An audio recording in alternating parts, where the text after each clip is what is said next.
Okay, good morning everybody. Next subject is paper number 5 from 6 to 5. सब upgrade हो रहे हैं.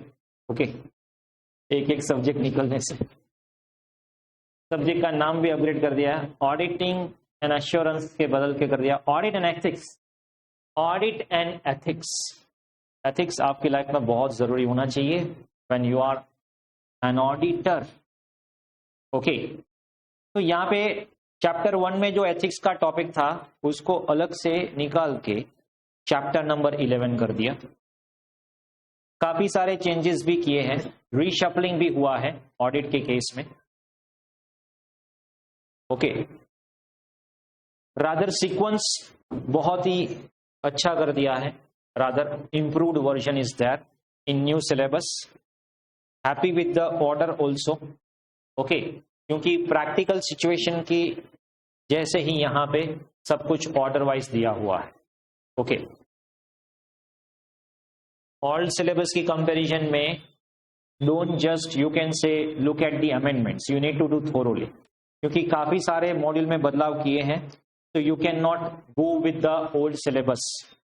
ओल्ड सिलेबस का मटेरियल, ओल्ड सिलेबस के लेक्चर सिर्फ अमेंडमेंट देख लिए, किसी ने आपको बता दिया 10% माइनर चेंज है. ओके, तो ये नहीं चलेगा. It should be completely new material, it should be completely new lectures. Okay, कभी ओल्ड का कुछ देखना ही नहीं है, एवरीथिंग शुड बी न्यू. यहां पे अगर हम देखेंगे टोटल आपको 11 चैप्टर्स दिए हैं, nature, objective and scope of audit, जिसमें आपको बेसिक्स ऑफ ऑडिट बताएंगे कि ऑडिट क्यों करते हैं, why we do an audit, इसका नेचर क्या है, स्कोप क्या है, क्या इंक्लूड होगा, क्या एक्सक्लूड होगा, फिर उसका प्लानिंग कैसे करोगे, प्रोग्राम कैसे बनाओगे, कितना कंट्रोल होता है, रिस्क कैसे होगा, फिर एविडेंस कैसे चेक करोगे, और फिर फाइनेंशियल स्टेटमेंट का ऑडिट, हर एक आइटम का ऑडिट कैसे करोगे. देन उसका डॉक्यूमेंट जो आपको बनाना पड़ेगा कि आप ऑडिट में जब आप ऑडिट करोगे तो आपके पास प्रूफ होना चाहिए कि आपने ऑडिट किया हुआ है. और फिर completion review, audit report. Company audit का चैप्टर हटा दिया है, बिगेस्ट अमेंडमेंट, क्योंकि जरूरी भी था. लॉ में भी कंपनी ऑडिट, ऑडिट में भी कंपनी ऑडिट. ओके, दोनों कॉमन चैप्टर्स. तो एक ही पर्टिकुलर लेवल के दो सब्जेक्ट में कॉमन रखने की कोई बात ही नहीं है. इसलिए लॉ में कंपनी ऑडिट था, वो रखा है. यहां पे क्या किया, कंपनी ऑडिट को निकाल दिया कंप्लीटली, क्योंकि ऑडिट को ऑडिट के पर्सपेक्टिव से देखो. अगर कंपनीज का ऑडिट की बात करनी है तो कंपनी लॉ है ऑलरेडी सब्जेक्ट, उसमें बात करो ना, इसमें क्यों कर रहे हो. ठीक है, ऑडिट ऑफ बैंक, तो वो एक चैप्टर बिगेस्ट हटा दिया है यहाँ पे, बट काफी टॉपिक्स यहाँ पे नए ऐड हुए हैं. ओके, और बहुत सारा रीशफलिंग. इवन जो लोग आपको बोलते हैं सिर्फ 10-20% चेंज है और आपको ओल्ड सिलेबस का करना है और फिर अमेंडमेंट कर लेना, ऐसा मत करना. क्योंकि आई हैव सीन कई बार तो क्या हुआ है, ओल्ड मॉड्यूल की कंपैरिजन में आंसर्स भी बदले गए हैं, सेम क्वेश्चन के आंसर बदले गए हैं, like inherent limitations of audit. Okay, तो उसके तो आंसर क्या हो गए, वही हो गए, बट इनर काफी सारा चेंजेस किया गया है. मतलब ऐसा भी नहीं है कि जो ओल्ड में था वही है. यहां पे काफी सारे क्वेश्चंस में क्या किया है, इंटरनल सेंटेंस बदल दिए हैं, पॉइंट्स ऐड कर दिए हैं नए, मतलब काफी सारा बदलाव है. ठीक है, तो हाँ, इसकी पेपर स्टाइल सेम रहेगी, क्योंकि वो यहां पे चेंज नहीं किया है, क्योंकि सारे सब्जेक्ट में तो एमसीक्यू ऐड हो चुके हैं, यहां पे तो पहले से ही थे. तो इसकी पेपर स्टाइल जो है वो ऑलमोस्ट सिमिलर रहने वाली है, उसमें कोई चेंज होने वाला नहीं है. तो क्या थी पहले, सबसे पहले क्वेश्चन नंबर 1, जिसमें होंगे correct incorrect, which will be for 14 marks. Okay, मतलब समझो ऑब्जेक्टिव, आपका कंसेप्ट क्लियर होना ऑडिट में बहुत ही जरूरी है. ओके, क्योंकि उसके बेसिस पे आप ट्रू फॉल्स के आंसर दे सकते हो. और इसमें काफी सारे स्टूडेंट जब पेपर मंगवाते हैं तो मार्क्स इसमें कट होते हैं. आपने बोला करेक्ट है, करेक्ट लिखा है, और क्या लिखेंगे हम, रीजन और रीजनिंग्स दोगे, उसमें सिर्फ ये नहीं चलेगा ओके करेक्ट है तो वही सेंटेंस दोहरा दिया, नहीं. जेन्युइन जो रीजन है वो आपको डिटेल में एक्सप्लेन करना पड़ेगा. तो वो कैसे करेंगे वो मैं दिखाऊंगा आपको. नेक्स्ट क्वेश्चन नंबर, और यहां पे एक सेक्शन होगा, ये तो डिस्क्रिप्टिव है, जो है 70 मार्क्स. और 30 मार्क्स विल बी एमसीक्यू। इस एमसीक्यू में भी क्या होगा, case study based MCQ, case study based MCQ and MCQ containing 1 और 2 मार्क्स। ओके, और यहां पे आप एक्सपेक्ट कर सकते हो 2 केस स्टडी आपको आ सकते हैं और बाकी 1 और 2 मार्क्स के एमसीक्यूज आ सकते हैं। मॉड्यूल में काफी सारे बदलाव किए न्यू सिलेबस में, तो लाइक इनकम टैक्स में एमसीक्यू भी दिए हैं, क्रॉसवर्ड पजल्स गेम भी दी है इनकम टैक्स में। यहां पे आपको चैप्टर के अंदर ही बहुत ही बढ़िया, एक्चुअली मैंने ऑडिट में क्या किया है, पूरा का पूरा मॉड्यूल लिया है आपका, ठीक है, but in question answer format, plus module में जितना आपको नया दिया है वो सब ले लिया। एक तो ये मॉड्यूल में आपको बता रहे हैं पहले स्टोरी, मतलब प्रैक्टिकल लाइफ की कोई स्टोरी, फिर उसके रिलेटेड टॉपिक, ओके, फिर उसके रिलेटेड प्रैक्टिकल अंडरस्टैंडिंग, आपकी अंडरस्टैंडिंग के बीच बीच में क्वेश्चन पूछेंगे कि ये सिचुएशन अभी आप इसमें क्या करोगे, तो योर अंडरस्टैंडिंग, ओके, वो भी यहां पे कवर अप किया गया है। Plus case study based MCQ chapter wise, that is the biggest change in module. वैसे केस स्टडी क्या होता है, 2-3 चैप्टर के मिला के पूछते थे, चैप्टर वाइज नहीं दिए थे, तो इन्होंने क्या किया, इसी चैप्टर में आपको दे दिया। तो मैंने आपको देखिए लास्ट में भी यहां पे दिया है, लाइक ये देखोगे केस स्टडी 1 मॉड्यूल का, तो केस स्टडी बेस्ड एमसीक्यू में क्या होगा, इट्स लाइक दिस, पूरा एक पहला केस स्टडी दिया, फिर आपको दिया एमसीक्यू के आंसर दो, 1 2 3 4 5, तो आपको ये 5 केस स्टडी के आंसर देने, ऊपर केस स्टडी को रीड करने के बाद। Each MCQ contains 2 marks, 10 marks का ये क्वेश्चन होगा, या आपको 4 एमसीक्यू देंगे 8 मार्क्स, या 3 एमसीक्यू देंगे 6 मार्क्स, लाइक दैट। और फिर इंडिपेंडेंट एमसीक्यू तो हो गई होंगे। और एक और बढ़िया अमेंडमेंट आपको ये मॉड्यूल में किया है, हर एक क्वेश्चन के एंड में जो जी इंपॉर्टेंट क्वेश्चन आता है ना, लाइक यहाँ पे अगर आप देखोगे ऐसे स्टोरी बता के आपको पहले अच्छे से स्टोरी बनाई है मॉड्यूल में, ओके, फिर यहाँ पे अगर आप देखोगे, हाँ, तो मैंने एडिशन क्या किया है मॉड्यूल से, and why I am not going just by module. मैं तो पहले भी बोला module is very important, but module is only module is not important, क्योंकि ऑडिट में बिगेस्ट प्रॉब्लम क्या होता है, ऑडिट में बिगेस्ट प्रॉब्लम ये होता है इस क्वेश्चन का क्या आंसर है, और ये लोग घुमा फिरा के क्वेश्चन। तो मैंने क्या किया है, आरटीपी में, एमटीपी में, पास्ट ईयर क्वेश्चन में इस क्वेश्चन को जैसे भी घुमा के पूछा है वो सारे क्वेश्चंस यहां पे लिस्ट आउट कर दिए, और इसका कॉमन आंसर समझ में आ रहा है। ये आंसर मॉड्यूल का है, लैंग्वेज मॉड्यूल की है, सिर्फ मैंने क्या किया है यहाँ पे क्वेश्चंस बहुत सारे कंपाइल करके यहाँ पे ऐड हुए, और कुछ नए क्वेश्चंस भी हैं जो मॉड्यूल में ना हो, घुमा फिरा के पूछा गया हो। तो that is why I am not just referring the modules, okay. तो ये एडिशनल क्वेश्चंस हैं, सारे क्वेश्चन आंसर फॉर्मेट। मॉड्यूल में एक और बदलाव किया है और वो बहुत ही अच्छा है, और ये है दिस वन, चेक बॉक्स। मतलब जो भी इंपॉर्टेंट क्वेश्चन होगा उसके एंड में क्या करेंगे, जैसे हम समरी करते हैं वैसे यहाँ पे क्वेश्चन के एंड में चेक बॉक्स, मतलब ऑब्जेक्टिव है तो आपने ऑब्जेक्टिव पढ़ लिया, तो अभी आपका जो ऑब्जेक्टिव जो किया उसमें मेन पॉइंट्स क्या आ रहे थे, तो ये हो गई समरी ऑफ क्वेश्चन। तो ईच एंड एवरी क्वेश्चन के एंड पे क्या होगा, क्या इंक्लूड होगा, क्या एक्सक्लूड होगा, लाइक दैट, चेक बॉक्सेस दिए, ठीक है। और फिर test your understanding like this, okay. तो ये जितने भी मॉड्यूल में नए चेंजेस किए वो सब हमने यहाँ पे इस मटेरियल में कंपाइल कर लिए विथ क्वेश्चन आंसर। मतलब अब देखिए कई बार क्या होगा, आपको बोलेंगे पहले ये मॉड्यूल या कंसेप्ट इसमें से करते हैं, फिर क्वेश्चनर दे देंगे, आपको बोलेंगे क्वेश्चनर आप कर लेना, ओके। तो क्वेश्चनर के लिए अलग, समरी के लिए अलग, ऐसा कुछ नहीं है, एक ही मॉड्यूल में सब कुछ आ गया, ओके। मैक्स टू मैक्स मैं ऑब्जेक्टिवली के अलग मॉड्यूल दूंगा आपको, जिसमें एमसीक्यू, ट्रू फॉल्स ये सब आ जाएंगे, but I try my level best कि नहीं चैप्टर के एंड में ये सब कुछ आ जाएगा, तो 2 मॉड्यूल में बाइफरकेट करके एवरीथिंग विल बी कवर्ड। तो आपको क्या है, एक साथ मतलब पहले कॉन्सेप्ट अलग में किए, क्वेश्चनर अलग में किया, अलग में सब कुछ किया, सब कुछ। और इसमें होता क्या है, फिर स्टूडेंट से क्वेश्चनर करती हो, क्वेश्चनर में पूरा मॉड्यूल नहीं कवर होता, क्वेश्चनर में तो क्या है, पास एग्जाम में पूछा, आरटीपी में आया तो आएगा। यहाँ पे मैंने क्या किया है, मॉड्यूल का हर एक पैराग्राफ लिया हुआ, each and every paragraph, and that is important. तो यहाँ पे आपको 30 मार्क्स में केस स्टडी बेस्ड एमसीक्यू पूछेंगे, और फिर यहां पे सेकेंड ऑनवर्ड्स क्वेश्चन आएंगे, और ये जो क्वेश्चन आएंगे question 2, question 3, question 4, question 5 and question 6, इसमें से आपको एनी 4 क्वेश्चन अटेम्प्ट करने हैं, और ये क्वेश्चन हो गए 14 मार्क्स। ओके, 4 4 3 3 और ऐसे कोई भी कॉम्बिनेशन में 6 4 2 2 या कोई भी कॉम्बिनेशन यहां पे आ सकता है। Okay, is that clear? तो यहां पे आपको एक ऑप्शन मिलेगा, बट मैंने पहले भी बोलता हूं कभी भी हमें ऐसा मानना नहीं है कि ऑप्शन है। ये आपकी लाइफ में ऐसा आता ना, ऑप्शन है, तभी आप ये ऑप्शन में निकालते हो। ऑप्शन ही नहीं होगा तो सीए जल्दी कौन बनता है पता है? जिसके पास ऑप्शन नहीं होता है। इवन इफ ही और she is not intelligent, but उसको पता है उसके पास इसके अलावा कोई चॉइस ही नहीं है।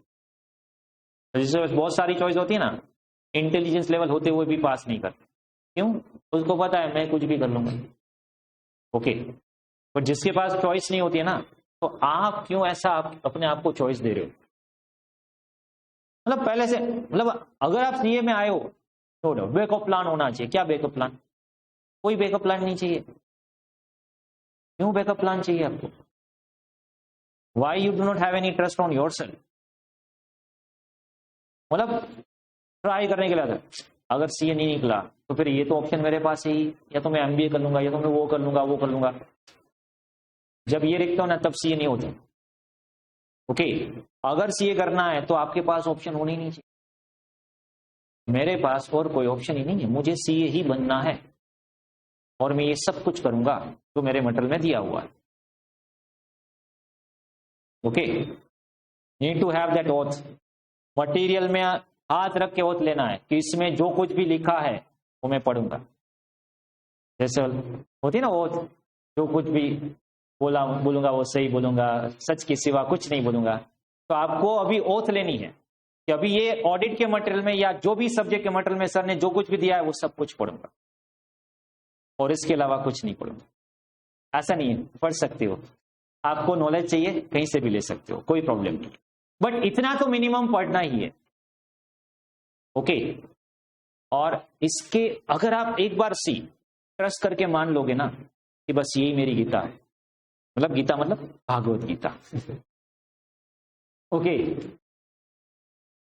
फिर क्योंकि फिर होता क्या है पता है, कई बार मैंने सीए स्टूडेंट में देखा है, उसको बोला ना, बोले ये सब्जेक्ट का क्या किया है, पहले मुझे पहले पेपर देखना पड़ेगा। क्यों? क्योंकि मेरे पास 5-6 बुक हैं, 2 चैप्टर इस बुक में से किए, 3 चैप्टर वो वाली समरी नोट से किए, बाकी के 3 चैप्टर ये कंपाइलर से किए। अभी ऐसा मत करो, बहुत कंफ्यूज होने वाले। ओके, बहुत, आपको पता भी नहीं। ओके, एक बार आप ट्रस्ट कर लो ना किसी पे भी, बस ब्लाइंडली फॉलो करो, वो आपके भले के लिए होगा।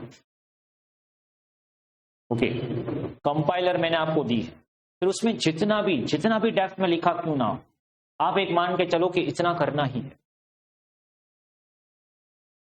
और मैंने एक भी ऐसा वर्ड नहीं लिखा है जो मॉड्यूल में नहीं, और यस, मॉड्यूल का एक भी वर्ड छोड़ा नहीं,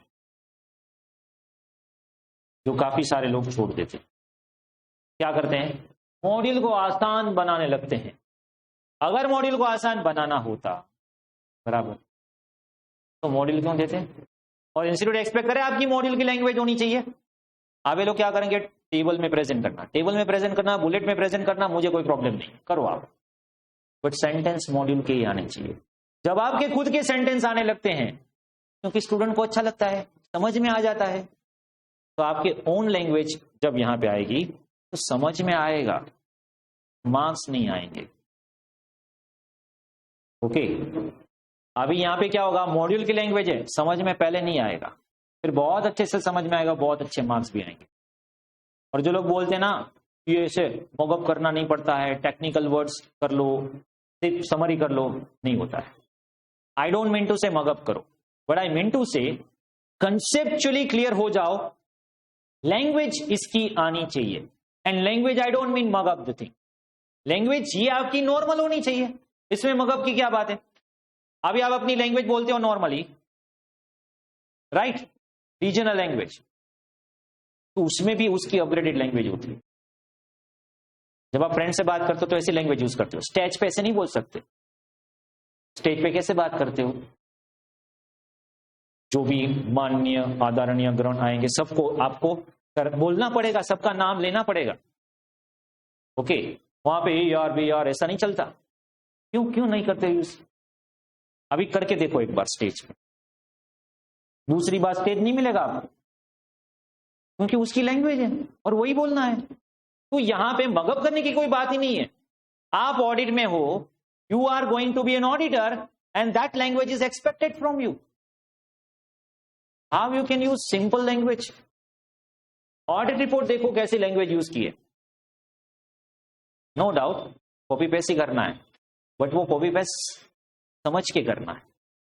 अभी फॉर्मेट आता है तो आप फॉर्मेट, बट एक एक फॉर्मेट की लैंग्वेज जो है वो आप पहले पढ़ते हो एज एन ऑडिटर, और उसमें क्या लिखा है उसका आंसर क्या देना है वो अच्छे से ऑडिट करते हो, उसके बाद आपका रिपोर्ट जाता है। और हर एक रिपोर्ट में जो लैंग्वेज होती है that's different.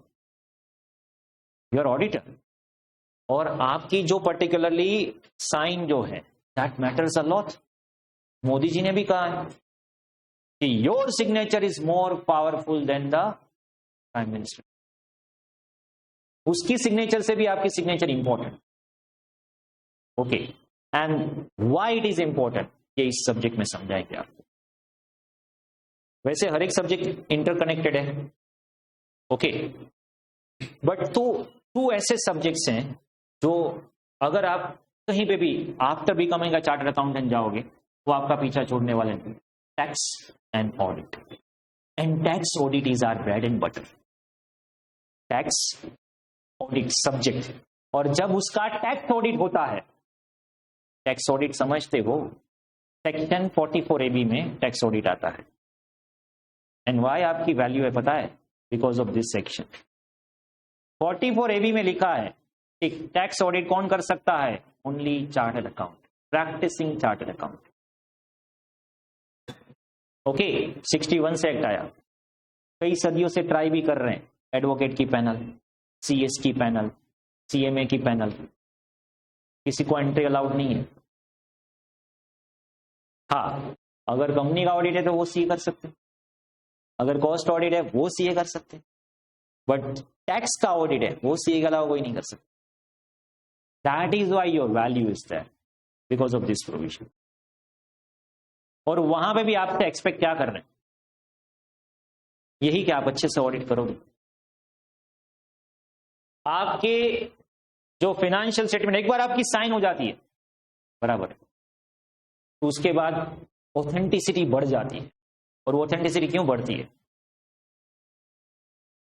It's not you because of ये ऑथेंटिसिटी है, नॉट एट ऑल, आपकी वजह से तो बिल्कुल ही नहीं है। आप क्यों इसका पार्ट है? क्योंकि आपने इतना सारा एफर्ट्स करके ये क्रैक किया है। ओके, इसलिए आप मेंबर बने, बट ये वैल्यू है बिकॉज ऑफ ICAI। ICAI ने अपनी डिग्निटी जो है वो इतनी मेंटेन करके रखी हुई कि एक बार कोई सीए जो है वो कोई डॉक्यूमेंट को ऑथेंटिकेट कर दे, वी डोंट गारंटी इट, और we can not assume even कि ऑडिटर जो है वो एक्सपर्ट इन डॉक्यूमेंटेशन, उसको पता चल जाएगा ये पेपर गलत है। ऐसा कोई ऑथेंटिकेशन भी हमारे पास नहीं है। बट हाँ, हमारे पास इतना है कि हमने ऑडिट किया हुआ, और जब हम ऑडिट करते हैं तो हम एश्योरेंस के साथ बता सकते हैं कि इसमें अगर कुछ गलत है तो हमारे रिपोर्ट में आ चुका है, और वो एश्योरेंस रीजनेबल होता है, रीजनेबल। और वो आगे देखेंगे रीजनेबल एश्योरेंस क्यों। ओके, तो वो सब हम इस सब्जेक्ट में लर्न करने वाले हैं। तो यहां पे कंसेप्चुअल क्लैरिटी तो इंपॉर्टेंट है ही, बट साथ में वो कंसेप्ट आपको मेमोराइज करने पड़ेंगे। यू नीड टू लर्न, और एज आई सेड ये लर्न भी यहीं पे क्लास में हो जाएगा, सारे provision and everything. Okay, then will revise and recall everything, and it goes on and will be having test. Regular test will be there, chapter wise test will be there, MCQ test will be there, and mock test will be there. Okay, sequence will be like this. So we'll start with this particular subject. पहला chapter है हमारा nature, objective, scope of auditing. Okay, तो इस chapter में हम meaning learn करेंगे, फिर particular subject जो है, रिस्पेक्टिव सब्जेक्ट, उसका ऑब्जेक्टिव क्या है, स्कोप क्या है, इसके बेनिफिट्स क्या है ऑडिटेड फाइनेंशियल स्टेटमेंट के, what should be the qualities of the auditor, limitations क्या है, और ऑडिट के भी स्टैंडर्ड्स हैं. जैसे अकाउंटिंग में हमने स्टैंडर्ड देखे एडवांस अकाउंटिंग में, वैसे ऑडिट के भी स्टैंडर्ड है. और अकाउंट के जो स्टैंडर्ड है वो अकाउंटेंट के लिए, तो फिर भी हम क्यों पढ़ते हैं? अरे हम वो अकाउंट का ऑडिट करेंगे ना, तो उसमें हमें ये पता होना चाहिए कि उसने अकाउंटिंग स्टैंडर्ड फॉलो किए कि नहीं किए. और ऑडिटिंग स्टैंडर्ड किस लिए? क्योंकि हम ऑडिट करते हैं. तो इंस्टीट्यूट ने हमें ये बताया कि ये स्टैंडर्ड है, आपको इस स्टैंडर्ड से ऑडिट करना है, मतलब this should be some standard. अभी आप किसी डॉक्टर के पास जाओगे, ओके, और उसके रिपोर्ट में कुछ निकला, दूसरे डॉक्टर के पास वहां पे भी रिपोर्ट निकला, तीसरे डॉक्टर के पास, सब जगह सेम होना चाहिए ना, वरना ये सब डॉक्टर फेक है, समझ लो. तो चाहे आप चार्टर्ड अकाउंटेंट 1 के पास जाए, 2 के पास जाए, 3 के पास जाए, रिपोर्ट तो सही होना चाहिए, सेम टू सेम. एक बोलेगा क्वालिफाइड है, दूसरे बोलेगा नेगेटिव, दूसरे बोलेगा क्लीन है. ऐसा कैसे चल सकता है? तो सभी का यूनिफॉर्म रहे. आप किसी भी ऑडिटर से ऑडिट करवाओ, शुड बी सेम. वो कब आएगा? जब आप कोई सेट ऑफ स्टैंडर्ड फॉलो करते हो, और वो स्टैंडर्ड है स्टैंडर्ड्स ऑन ऑडिटिंग. ये भी हम इस पर्टिकुलर चैप्टर में करेंगे. वैसे तो यहाँ पे इंट्रोडक्शन ही होगा, क्योंकि ऑडिट में क्या होगा, आपको ये 11 चैप्टर्स है ना, उसके साथ बहुत सारे स्टैंडर्ड्स हैं. तो वो सारे स्टैंडर्ड आपके इसी चैप्टर में, मतलब रिस्पेक्टिव चैप्टर में जो टॉपिक है, वो टॉपिक के स्टैंडर्ड वहीं पे इंक्लूड हो जाएगा. ओके, तो सेपरेट एसेस करने की जरूरत नहीं है, यहां पे सब कुछ हो जाएगा विथ मॉड्यूल.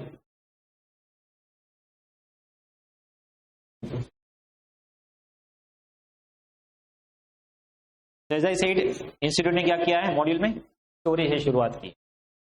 ओके, तो चलो हम भी करते हैं. समीर एक यंग सीए एस्पायरेंट है, आपके जैसा ही कुछ, take an interest in the event happening around him.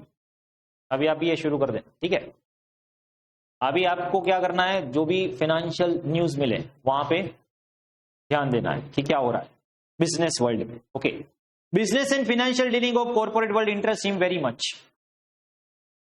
और अगर आपको इसमें इंटरेस्ट नहीं है ना, तो सोच लो एक बार, सीए करना क्यों है भाई? अगर मुझे बिजनेस फाइनेंस में इंटरेस्ट नहीं है, तो फिर केमिकल ही करो फिर. ओके, केमिकल में इंटरेस्ट नहीं था, साइंस में इंटरेस्ट नहीं था, ओके, इसलिए यहां पे आए हो. अभी यहां पे बिजनेस में भी इंटरेस्ट नहीं है, तो कहां पे जाओगे? Okay, he regularly needs a newspaper publishing mainly business and economic news. Okay, अभी जो लोग वो पेज 3 और वो सब रीड करते हैं, वो छोड़ दो रीड करना. बॉलीवुड काम आने वाला नहीं है आपका, ठीक है?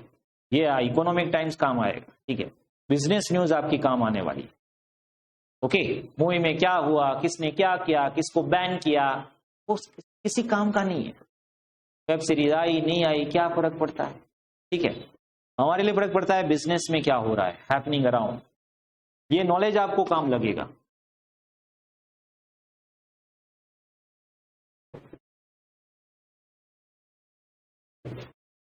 He also keep track of particularly such news on social media handles. मतलब सब जगह पे उसको ये दिखना है बिजनेस. सोशल मीडिया पर रील्स दिखती है, रील्स में नया ट्रेंडिंग क्या हुआ, क्या करोगे? वो ट्रेंड जल्दी बदल जाएगा. कोई भी ट्रेंडिंग परमानेंट रहने वाला नहीं है. ओके, फिर हम ट्रेंड बनाने लगते हैं. ओके, इस पे भी रील बनाने लगते हैं. ड्यूरिंग लास्ट ईयर और so he has been audited financial. ये सीन ऑडिट तो कैसे कर सकता है, ये स्टूडेंट है भाई, एस्पायरेंट है. हाँ, seen the audited financial statement of many company listed on stock exchange and published in newspaper. तो वैसे न्यूज़पेपर अगर आप इकोनॉमिक टाइम्स या बिजनेस न्यूज देखते हो तो क्वार्टरली रिटर्न आता है, क्वार्टरली वो आते हैं, और जब ईयर एंड होगा तब भी आएंगे स्टेटमेंट्स. वो भी पढ़ना शुरू कर दिया.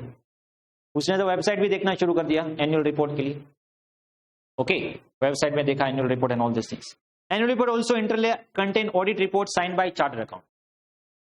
क्योंकि आप इस पर्टिकुलर सब्जेक्ट के साथ कनेक्टेड हो, तो उसमें क्या हैपन हो रहा है वो सब मैंने देखा. He was also eagerly tracking financial result of IT companies. The annual audited result of company were declared on one Friday evening. However, shares of company took a beating on Monday as soon as market opened. अब इसने वो analysis भी किया कि Friday को कुछ financial statement declare हुए, Saturday को मार्केट बंद था, संडे को मार्केट बंद था, मंडे में अचानक से राइज हुआ, फिनेंशियल स्टेटमेंट डिस्क्लोज हुए ना, उसकी इफेक्ट आई। Curiosity led him to find reason for such adverse, या फिर डाउन आया, मतलब बीटिंग मार्केट डाउन आया, ठीक है। अभी देखिए कुछ भी हो सकता है मार्केट, अगर फिनेंशियल रिजल्ट सही हुए, प्रॉफिट हुआ कंपेयरिंग टू लास्ट ईयर, अभी डाउन हुआ तो मार्केट डाउन गिर सकता है, ठीक है। He got to know audited profit were below market expectation. तो अभी डाउन कब होगा? अभी देखिए शेयर मार्केट में अप एंड डाउन कब होता है? जब शेयर होल्डर या इन्वेस्टर की एक्सपेक्टेशन के मुताबिक ना हो। तब वो एक्सपेक्ट कर रहे थे ये कंपनी में ये रिजल्ट आएगा, वो नहीं आया, तो उसकी एक्सपेक्टेशन जो है वो नहीं हुई, तो क्या हुआ? डाउन हुआ। एडवर्सली ऑन मैटर, तो उसका भी रीजन आइडेंटिफाई किया। One of his uncle was expanding business, इसके माइंड में बिजनेस बिजनेस बिजनेस ही है सब जगह, ओके। तो जहां भी जाता है बिजनेस का ही आइडिया है, ठीक है। And needed fund to meet business expansion requirement, anticipating urgent finance need, he approach a bank, credit officer of bank requested for audited financial statement. उसने अंकल से बात की, तो बोले जहां भी जाएंगे बैंक लोन लेने के लिए, तो बोले फाइनेंशियल स्टेटमेंट, जैसे ही आप फाइनेंशियल स्टेटमेंट देता ना, बैंक लोन लेने गए, बोले फाइनेंशियल स्टेटमेंट दे दो, आपने दिया फाइनेंशियल, बैंक आपको वापस दे देंगे, ये ले जाओ ऑडिट करवा के लाओ, ये नहीं चलेंगे। जैसे ही ऑडिट हो गया, लाओ एक्सेप्ट कर लेंगे। आपके स्टेटमेंट में कुछ चेंज नहीं हुआ एक्सेप्ट दैट सीए स्टैंप, पहले भी उन्होंने देखा वही है, स्टैंप होने के बाद भी वही है, बट वो स्टैंप होने के बाद एक्सेप्ट किए, क्यों भाई? ट्रस्ट ऑन सीए, ये सीए ऑडिटेड है, तो उसने चेक करने के बाद ही यहां पे स्टैंप लगाया होगा, या नहीं किया वो डिफरेंट मैटर, करना चाहिए ethically, okay. Ethically you should, ethically क्या करना चाहिए ये सब हम ऑडिट एंड एथिक्स में लर्न करेंगे। तो ये एक आपकी सिग्नेचर से, एक ऑडिटेड स्टेटमेंट से वो स्टेटमेंट अप्रूव हो जाएंगे। यहां पे कॉमन बात क्या निकल के आ रही है, ये सारी स्टोरी में आप देखो। He was also thinking companies must be paying taxes on profit shown in their audited financial statement. यहां पे भी बैंक ने क्या डिमांड किया? Audited financial statement.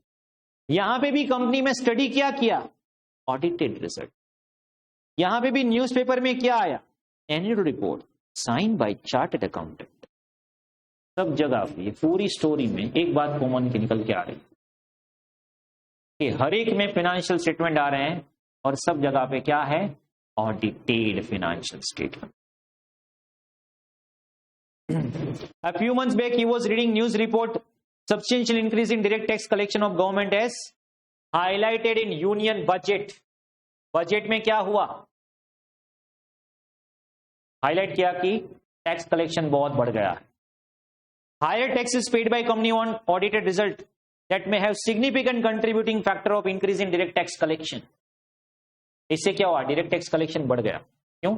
Audited financial statement आए, तो जब ऑडिट आता है तो सब जगह पे उसकी इफेक्ट आती है। क्यों? क्योंकि फाइनेंशियल स्टेटमेंट, वैसे आपने अकाउंट में, फाउंडेशन में यूजर्स और viewers of the financial statement देखा कौन कौन यूज कर रहा है, और सभी का यूज होता है। सप्लायर को चाहिए चेक करने के लिए कि भाई क्रेडिट पे कर पाएंगे कि नहीं कर पाएंगे, बैंक देंगे, लोन पे कर पाएंगे। तो वहां पे हमने सिर्फ ये देखा था कि अकाउंट के बेसिस पे आप देख सकते हो अपग्रेडेशन इज नीडेड।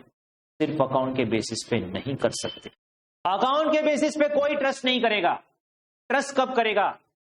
जब ऑडिटेड अकाउंट्स हो गए तब। अनऑडिटेड पे कोई ट्रस्ट ही नहीं करता। कंपनी निकालती भी अनऑडिटेड रिजल्ट आउट, उस पर ट्रस्ट नहीं था। ऑडिटेड होने, ऑडिट के बाद पता चलेगा सही। तो ये है trust on audited financial statement, and it is because of this subject, because of this subject audit and ethics. Okay, he kept of pondering over significant role of audit in economy and nation building. Rather आप economic in each and every tax payer, each and every earning member of the country जो है उसको help करते हैं, उसको tax assess करने में help करते हैं, गवर्नमेंट को हेल्प करते हैं, इकोनॉमी जो रन हो रही है उसको स्मूथ रनिंग में हेल्प करते हैं। Okay, and that is why वो कैसे होता है, आपके ऑडिट करने से। और जब ऑडिटेड फाइनेंशियल स्टेटमेंट होता है तो क्या होता है, उसकी जो रिलायंस होता है ना, रिलायंस ट्रस्ट, वो बढ़ जाता है। Intended users of the financial statement जो होते हैं, intended users of the financial statement, उसका रिलायंस जो फाइनेंशियल स्टेटमेंट वो प्लेस करते हैं वो इंक्रीज हो जाएगा अगर वो ऑडिटेड फाइनेंशियल स्टेटमेंट हो। Introduction of this subject, what do such real life situation highlight. अब ये सारी रियल लाइफ सिचुएशन है, उसमें हाईलाइट क्या हुआ है, underline importance of auditing in today's complex business. ये जितनी भी हाइलाइट्स हुए हैं उसमें इंपॉर्टेंट क्या है, ऑडिटेड फाइनेंशियल स्टेटमेंट, मतलब ऑडिट। बीट इन्वेस्टर, अभी देखिए जितने भी यूजर्स हैं, हमने यूजर्स देखे थे, इन्वेस्टर उसको क्या है कि कंपनी अच्छा खासा रिटर्न देनी चाहिए, ठीक है, और मेरा कंपनी में मनी जो है वो सेफ है कि नहीं है। क्यों सेफ है कि नहीं है, मनी सेफ है कि नहीं है, सब जगह पे अगर आप देखोगे ओके तो एक ही आएगा कि अगर financial statement true and fair picture दे रहा है तो इट्स गोइंग ग्रेट। ओके, और फाइनेंशियल स्टेटमेंट में अगर आप देखोगे रिलायंस बढ़ जाता है जब ऑडिटेड होता है। ये रिलायंस का फाइनेंशियल स्टेटमेंट है रिसेंट। रिलायंस कितनी सारी प्रोडक्ट प्रोवाइड करता है, you very well know. We serve, we entertain, we connect, we energize, we enrich, we include everything। कौन से ऐसी प्रोडक्ट है जहां पे रिलायंस नहीं है या फिर टाटा नहीं, ठीक है, सब जगह पे इसकी कई सारी प्रोडक्ट्स वो बनाते हैं। ओके, ये जो रिलायंस इंडस्ट्रीज हैं वो कई सारी प्रोडक्ट बनाते हैं, ठीक है, बट इसकी शुरुआत कैसे हुई थी,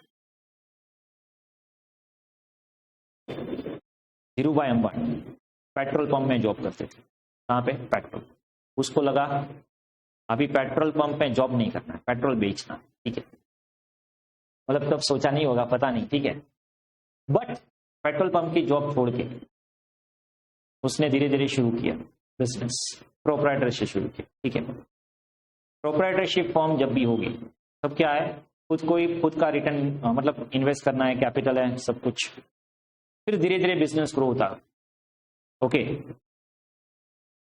क्लोथ बिजनेस में आए, ओके, टेक्सटाइल में आए, फिर उसने बॉम्बे में पार्टनरशिप की, पार्टनरशिप कन्वर्ट हो, प्रोप्राइटर का हुआ पार्टनरशिप दामानी के साथ, मिस्टर दामानी, तो उसके पार्टनर थे, बिजनेस बहुत अच्छा चलने लगा टेक्सटाइल का, उसको बढ़ाना था। धीरू भाई के सपने बहुत बड़े थे, उसको बिजनेस बहुत बढ़ाना था।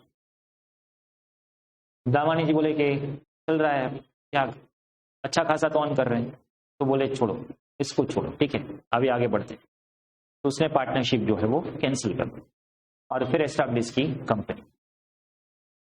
धीरे धीरे कंपनी का स्ट्रक्चर हुआ। अभी कंपनी में होगा कैसा,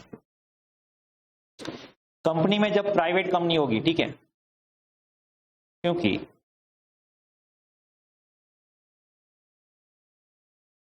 अभी पहले क्या था, प्रोप्राइटरशिप बिजनेस, तो वहां पे सिर्फ धीरू भाई थे, ओनली प्रोप्राइटर बिजनेस। ओके, फिर उसका हुआ पार्टनरशिप,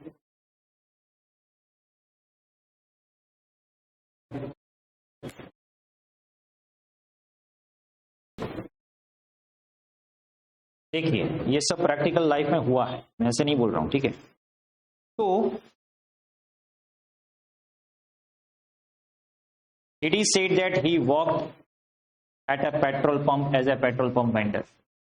फिर उसने छोड़ दिया, ओके, फिर धीरे धीरे क्या किया, बिजनेस स्टार्ट किया, ओके, और बिजनेस में अच्छा खासा अर्न करने लगे। पॉलिएस्टर यार्न पॉलिस्टर यार्न का जो है वो बिजनेस किया, ठीक है। उसके बाद क्या हुआ,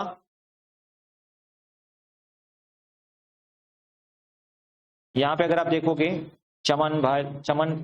चंपकलाल दामानी एंड धीरूभाई, उसने पार्टनरशिप की कब, 65 में, और फिर एंडेड देयर पार्टनरशिप, मतलब 65 में एंड किया, उससे पहले पार्टनरशिप करते थे और फिर उसने खुद का बिजनेस स्टार्ट किया। अभी यहां तक जो भी है ना, उसमें लोगों को आप में इंटरेस्ट भी नहीं, ओके। जब तक आप प्रोप्राइटरशिप में हैं और जब तक आप पार्टनरशिप में हैं,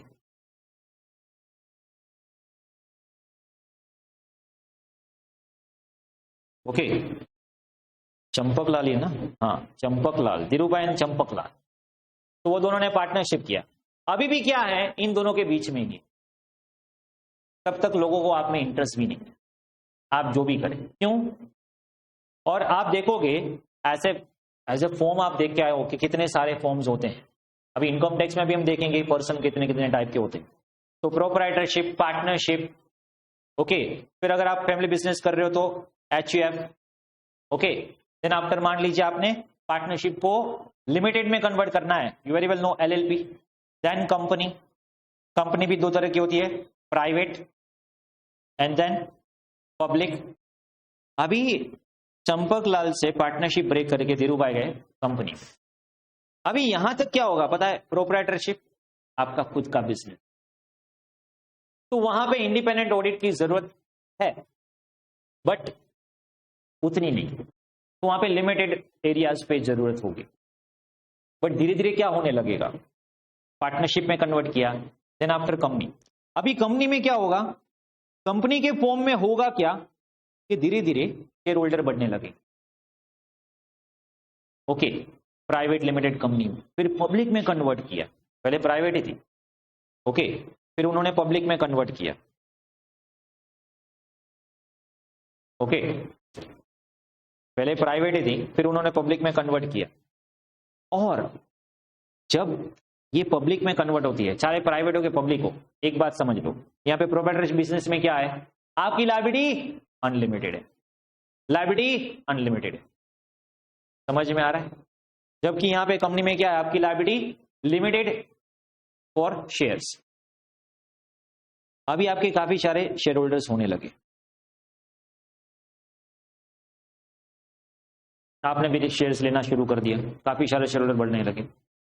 मान लीजिए आपके पास रिलायंस के शेयर होल्डर है, you are the owner of the company और not, share holder distributed as owner of the company और नॉट। मान लीजिए आपके पास रिलायंस के शेयर है, तो आप ओनर हो कि नहीं हो, ऑब्वियसली बिंदास बोल सकते हो, आपके पास शेयर है। बट क्या आप वहां पे जाके मुकेश भाई के जाके बोल सकते हो, ए मुकेश जी चलो अभी मेरी एडवाइस भी थोड़ी ले लो, नहीं बोल सकते, आपका सुनेंगे भी नहीं, ठीक है। और आपका डिसीजन वर्कआउट भी नहीं होगा, क्यों, share holder and management company में दो अलग अलग है, share holder and management company में अलग अलग। यहां पे क्या था, आप ही ओनर हो, आप ही मैनेज कर रहे हो, यहां पे भी आप ही ओनर, आप मैनेज कर रहे हो। बट जैसे जैसे कंपनी ग्रो होती गई, आपने कंपनी फॉर्म ले लिया, तो कंपनी में क्या होगा, शेयर होल्डर। रिलायंस के कितने शेयर होल्डर हो गए, करोड़। अभी वो सब जाके तो ऑफिस में बिजनेस कर नहीं सकते, उसके बिहाफ पे शेयर होल्डर ही अपॉइंट करेंगे मैनेजमेंट को, बोर्ड ऑफ डायरेक्टर्स को। और यहां पे शुरुआत होती है कि बोर्ड ऑफ डायरेक्टर मैनेज करेंगे, तो ये सब शेयर होल्डर जानना चाहते हैं कि मेरा पैसा सेफ है कि नहीं, क्योंकि मैंने तो पैसा लगा दिया। बोर्ड ऑफ डायरेक्टर बोलेंगे आपका पैसा सेफ है, डोंट वरी। अरे वो तो आप यहां पे बिजनेस आप मैनेज करते हो, इसलिए आप बोलोगे। और आप फाइनेंशियल, मैनेजमेंट का रिस्पॉन्सिबिलिटी है फाइनेंशियल स्टेटमेंट प्रिपेयर करना, तो फाइनेंशियल स्टेटमेंट जो है वो मैनेजमेंट प्रिपेयर करेंगे। और आप बोलोगे इतना प्रॉफिट किया है, ये किया वो किया है, वो तो राजू भाई ने भी बोला था। कौन राजू भाई सर, सत्यम वाले राजू भाई, ओके। उसका तो बहुत शेयर अब जा रहा था सत्यम में कि नहीं इतना है इतना है, फिर वो राजू भाई ने खुद बोला कि हमने फ्रॉड किया है। अभी उसका फ्रॉड भी, सत्यम का जो स्कैम हुआ, ठीक है, उसमें भी पॉसिबल नहीं है without the involvement of auditor. और उसके जो 2-3 ऑडिटर थे उसको बैन ही कर दिया। आप ऑडिट ही नहीं कर सकते, आप ट्रस्ट कैसे करें? 7 सालों से दिए जा रहे हो, ऑडिट रिपोर्ट साइन कर दिया, जो भी बोला मैनेजमेंट ने कर दिया। ऐसा थोड़ी चलता है, इंडिपेंडेंट ऑडिट होना चाहिए, इंडिपेंडेंट ऑडिट। तो मैनेजमेंट तो कुछ भी बोल देंगे, फाइनेंशियल स्टेटमेंट हमारा ऐसा है, लोगों पे ट्रस्ट कैसे आएगा? ट्रस्ट कैसे आएगा? And there our role comes in picture. Auditors, they will audit the financial statement independently and they will present their report to the shareholder। और तब शेयरहोल्डर को कलेजे में ठंडक होगी कि हाँ हमारा पैसा सेफ है, ठीक है। Is it clear? तो जब होता क्या है कि ऑडिटेड फाइनेंशियल स्टेटमेंट जो है, not only share holder but stake holder, जितने भी स्टेक होल्डर्स हैं, दे विल फील एश्योर कि वे हमारा पैसा जो है वो सेफ है, कोई प्रॉब्लम नहीं है। क्यों? कि इंडिपेंडेंट ऑडिटर ने ऑडिट करके बताया है कि financial statement gives true and fair view and financial statement are free from fraud और error due to material misstatement. ये फ्री है, फाइनेंशियल स्टेटमेंट में कोई फ्रॉड, मटीरियल एरर नहीं है। That is our opinion. Okay, so that is why we need to do। Okay, तो यहां पे अगर आप देखोगे, share holder anxious to know the financial position. वो एंशियस क्यों होंगे? क्योंकि पैसा उसका है, काम कोई और कर रहा है। आपने रिलायंस में पैसे लगा दिया, अभी आपके लिए काम कौन कर रहा है? रिलायंस ने जो बोर्ड ऑफ डायरेक्टर्स है वो। ओके, तो आप एंशियस हो कि मैंने जो इन्वेस्ट किया वो, bank and financial institution willing to lend money. अभी बैंक जो है वो उसको पैसा देना चाहती है, लोन देना चाहती है, तो क्या बोलेगा? फाइनेंशियल स्टेटमेंट दे दो, आपकी रीपेइंग कैपेसिटी हमें चेक करनी है। उसको रिलायंस कैसा है? बोले आपको तो लोन चाहिए, आप तो कुछ भी मैनिपुलेट करके बोल दोगे हमारा प्रॉफिट हुआ है, हम कैसे ट्रस्ट करें कि आपकी रीपेइंग कैपेसिटी वाकई में ऐसी है? Are you getting it? और ये जो बैंक है वो ट्रस्ट कर रही है ऑडिटेड फाइनेंशियल स्टेटमेंट। ये जब भी ट्रस्ट ब्रेक होता है ना, फ्रॉड होता है। मतलब फ्रॉड तभी होगा जब आपका ट्रस्ट जो है वो फुलफिल नहीं हो रहा है। ओके, वो जो बैंक थी ना उसमें भी स्कैम हुआ था। सॉरी, पंजाब नेशनल बैंक, वो स्कैम अलग था। पंजाब नेशनल बैंक में जो हुआ था वो तो क्या था, वो भी ऑडिटर उसमें भी थे, क्योंकि उसमें क्या है कि गारंटी दी थी बैंक ने नीरव मोदी को डायमंड्स पे। ओके, तो फिर क्या हुआ, वो गारंटी को अच्छे से चेक ही नहीं किया कि सामने इतनी सिक्योरिटी है कि नहीं है। बैंक ने तो गारंटी दे दी, तो वो बैंक का ऑडिटर है, उसको देखना चाहिए था कि सफिशिएंट है कि नहीं है। उसमें क्या मैनेजमेंट भी इन्वॉल्व है? मैनेजमेंट इन्वॉल्व हो गए, मैनेजमेंट फ्रॉड कर सकते हैं, but that is your duty. अभी हमारी ड्यूटी फ्रॉड कर ढूंढने की नहीं है, हमारी ड्यूटी सिर्फ इतनी है कि फाइनेंशियल स्टेटमेंट जो है वो फ्री है कि नहीं है फ्रॉड से, एरर से।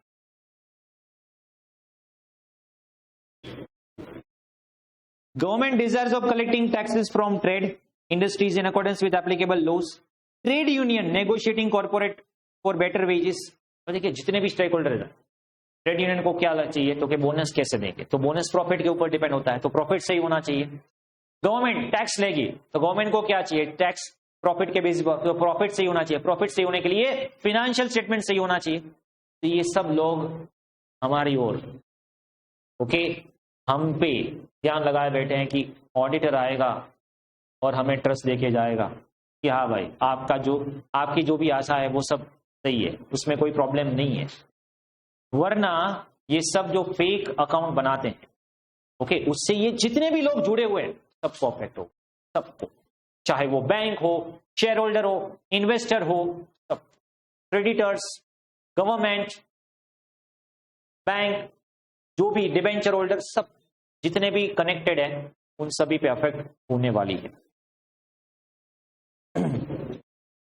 तो यहां पे अगर आप देखोगे, there is range of diverse users जो यूज करते हैं audited financial statement. Can you figure out reason behind such Reliance? अभी रिलायंस के फाइनेंशियल स्टेटमेंट पे आपको रिलायंस क्यों है? बिकॉज इसका नाम रिलायंस है? नहीं, बिकॉज वो ऑडिटेड है। ओके, रिलायंस नहीं, कोई भी कंपनी देख लो। It is due to the fact that audited financial statement provide confidence to users of the financial statement. It gives confidence to users of the financial statement की audited है, मतलब ऐसा फरिश्ता बैठा हुआ है हमारे लिए जिसने हमारे बिहाफ पे वो सब चेक कर लिया है जिसकी हमें फिक्र है, और वो उसका स्टैंप लगा के देता है कि हाँ मैंने वेरीफाई कर लिया, इन्वेस्ट कर लिया। ओके, बैंक को बोलते लोन दे देते, चिंता मत कर, सेफ है। ओके, तो ये जो स्टैंप लगता है ना, that is assurance to the users who may have take their decision on the basis of audited financial statement। क्योंकि वो आप देखिए, ऑडिटेड फाइनेंशियल स्टेटमेंट आने के बाद मार्केट ऊपर हुआ नीचे हुआ, तो मार्केट ने रिलाई किया उस पे, इन्वेस्टर ने रिलाई किया ऑडिटेड फाइनेंशियल स्टेटमेंट पे, and that reliance is the reason. और रिलायंस क्यों है? एश्योरेंस। और एश्योरेंस क्यों है? ऑडिट किया है। You can very well understand how significant role of auditing profession. सोचिए हमारा प्रोफेशन और हमारा ऑडिटर का रोल कितना बड़ा है। Are you getting it? वो क्लिप तो निकाल के रखी थी, बट उसमें एक वर्ड की वजह से वो क्लिप दिखा नहीं सकता, ठीक है, वरना वो एक्चुअली आपका रोल बहुत ही अच्छे से पोर्ट्रे करता है, ठीक है, कि why the particular chartered accountant is required, जो आप सीए में फर्स्ट सीजन में ही लास्ट 3 है, बहुत अच्छा है, ठीक है। चलो, here comes a vital question, what do you mean by auditing, what is nature and scope, what includes, what does not includes, कि ऑडिटिंग है क्या? क्योंकि अभी इंपॉर्टेंस तो समझ में आ गया कि ऑडिट क्यों इंपॉर्टेंट। ओके, तो आप ऐसे जितने भी स्टेक होल्डर है उसके लिए एक फरिश्ते समान, ठीक है, कि आपके ऑडिटेड फाइनेंशियल स्टेटमेंट से वो रिलायंस करते हैं, वो ट्रस्ट करते हैं, और उसके बेसिस पे इन्वेस्ट करते हैं, लोन देते हैं। ओके, गवर्नमेंट लाइसेंस देती है, शेयर मार्केट में परमिशन मिलती है, बिजनेस करने का लाइसेंस मिलता है, तो कई जगह पे आपका सर्टिफिकेट जाता है, कई जगहों पे ऐसे कई सारे एश्योरेंस हैं आपके सर्टिफिकेट के बेसिस पे हो जाते हैं, और वो होते इसीलिए हैं क्योंकि वो लोग आप पे ट्रस्ट करते हैं कि जो चेक करना था वो आपने कर लिया है, जो एथिकली आपको आपकी ड्यूटी परफॉर्म करनी थी वो आपने परफॉर्म करने के बाद ही स्टैंप लगाया है, and that is the Reliance over here. तो ये है क्या, ऑडिट क्या है, उसके स्कोप में क्या आएगा, वो सब। बट उससे पहले भी इसकी हिस्ट्री देख लेते हैं कि इसका ओरिजिन कहां से हुआ ऑडिट का, ठीक है। तो let's travel back to the audit. Kautilya Arthashastra 4th century BC में, वहां पे ऑडिट का जिक्र हुआ, ठीक है, मतलब it talk about the fix accounting year, process of closure of account and audit of the same. Okay, क्योंकि मुनिम जी जो अकाउंट लिखते थे और उससे भी पहले राजाओं के जो भी अकाउंट्स होते थे, ठीक है, उसका भी चेकिंग होता था। Okay, concept of periodical checking and verification existing in even those times, क्योंकि वहां पे भी चेकिंग की जरूरत होती थी। Okay, even there are reference of his monumental work और misstatement in FS due to abuse of power, और जब पावर का कोई मिसयूज करता है तब मिसस्टेटमेंट होते रहते हैं। Okay, and wasn't far ahead of his times. The word audit originate, but इसका वर्ड कहां से आया? लैटिन वर्ड ऑड आया, that means to hear, to listen. Okay, to hear. In medieval times, auditor used to hear the accounts, read out them to check the employee were not careless। पुराने जमाने में क्या होता था, वो अकाउंट को लिसन करते थे, मतलब हियर करते थे और देखते थे क्या भाई किसी ने मिस आउट किया है, किसी ने मिस यूज किया है, किसी ने गलत एंट्री पास की है। That is how they used to check, और उससे नाम पड़ा ऑडिट। और निग्लिजेंस जहां जहां पे है वो पॉइंट आउट करते थे। तो अर्लियर तो ऑडिट का वर्क सिर्फ इतना था कि एरर को चेक करना, बस, एरर तो नहीं है कहीं पे, verification kind of process. Industrial revolution in Europe led to astronomical expansion in trade and consequently. और रिसेंट हिस्ट्री में अगर आप देखोगे, ब्रिटिश इंडिया में auditor general of India appoint हुए पहली बार 1860 में, जिसका अकाउंटिंग और ऑडिटिंग का फंक्शन शुरू हुआ। तो ब्रिटिश एस्टैब्लिश दिस थिंग, और हम अभी भी वो फॉलो कर रहे हैं। सोचिए, auditor general was a statutory recognition, और अभी भी इंडिया में है, जिसको अभी हमने नाम चेंज कर दिया है, बोले C&AG, controller and auditor general of India. ये एक अलग डिपार्टमेंट। तो सर सीए क्या करते हैं? सीए भी ऑडिट करते हैं, ओके, बट ये गवर्नमेंट का ऑडिट करते हैं। गवर्नमेंट का भी ऑडिट होता है ऑब्वियसली, गवर्नमेंट का भी। अभी गवर्नमेंट की इनकम क्या है? टैक्स में आया इनकम सारी, ठीक है, और फिर उसने बजट बना के सारा प्रोजेक्ट फंड एलोकेट किया, तो हर एक डिपार्टमेंट का चेक करना पड़ेगा सही से किया है कि नहीं किया है, और वो गवर्नमेंट का इंटरनल नहीं चेक कर सकते, इसलिए इंडिपेंडेंट डिपार्टमेंट बनाओ। तो इसलिए डिपार्टमेंट बनाया C&AG, controller and auditor general of India, जो गवर्नमेंट का ऑडिट करते हैं। और गवर्नमेंट के अलावा जो भी प्राइवेट है उन सभी का ऑडिट कौन करते हैं? Auditors, okay. और एक तो कंट्रोलर ऑडिटर जनरल इंडिया है, ये कॉन्स्टिट्यूशनल अथॉरिटी है। जैसे सुप्रीम कोर्ट के जज की कॉन्स्टिट्यूशनल अथॉरिटी है, मतलब अगर आपको सुप्रीम कोर्ट को हटाना हो ना, सुप्रीम कोर्ट के जज को रिमूव करना है, you can not remove, okay, मतलब उसकी एक पूरी प्रोसेस होती है, और वो कॉन्स्टिट्यूशन में लिखा है। 2/3 मेजोरिटी जब तक नहीं बोलेंगे तब तक वो उसकी पोस्ट से हटेंगे नहीं। हाँ, फिर उसमें जो नॉर्मल एक्ट में लिखा उस वैसे चेंज होते रहते हैं, बट वो ऐसे आए और बोल दे, गवर्नमेंट में बोल दे, मोदी जी बोल दे C&AG में से हटा दो, नहीं हटेंगे, उसमें मोदी जी का भी नहीं चलेगा, क्योंकि गवर्नमेंट का ऑडिट करना है। C&AG एक अलग डिपार्टमेंट है, हाँ, उसके मेजोरिटी ऑफ द वर्क बोलेंगे, और अगर C&AG ने कुछ गलत किया है, फ्रॉड किया है, तो अलग बात है, वरना उसको रिमूव नहीं कर सकते। That is highest dignified post, okay. और ऐसा ही एक बॉडी क्रिएट हुआ, institute of chartered accountant of India, that's our institute, statutory body under the act of parliament, और उसका एक एक्ट है chartered accountant act 1949, the act of parliament, okay. तो वैसे हमारा इंस्टीट्यूट जो है वो एक्ट ऑफ पार्लियामेंट से क्रिएट हुआ है, स्टैट्यूटरी बॉडी है, गवर्नमेंट बॉडी है, यस, और वो रेगुलेट करती है profession of chartered accountancy in our country. तो देयर आर 2 पर्सन, एक C&AG है जो गवर्नमेंट का ऑडिट करते हैं, और जो प्राइवेट कंपनीज हैं, जो भी जितनी भी प्राइवेट कोई भी company, whatever, public company, private company, कोई भी, गवर्नमेंट के अलावा कोई भी डिपार्टमेंट है, उन सभी का ऑडिट क्या कौन करते हैं? Chartered accountant. Even government company का ऑडिट भी कौन करते हैं? Chartered accountant. सिर्फ गवर्नमेंट डिपार्टमेंट का ऑडिट कौन करते हैं? C&AG। Is this clear? तो ये था introduction of this subject and history about this particular subject, okay. Now audit का मतलब क्या है? What do you mean by audit? अब देखिए क्वेश्चन कैसे कैसे आपको पूछ ले, what do you mean by audit? ये तो बहुत सिंपल क्वेश्चन है। Explain the concept of it with appropriateness. The person conducting audit should take care to ensure FS would not mislead anybody. Audit is independent examination of financial information of entity, whether profit oriented or not, irrespective of size, legal form. When such examination is, कई बार तो क्या करेंगे, answer देके बोलेंगे अभी explain करो, okay. कई बार क्या करेंगे, ऑडिट की पूरी डेफिनेशन दे दी, अब आप बोलेंगे एक्सप्लेन करो, डेफिनेशन तो हमने ही दे दी है, इसको आप डिटेल में एक्सप्लेन करो।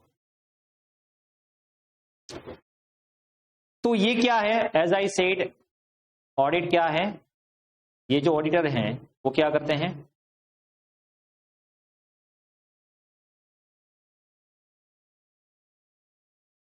इंडिपेंडेंट एग्जामिनेशन करते हैं। क्या करते हैं? इंडिपेंडेंट एग्जामिनेशन करेंगे।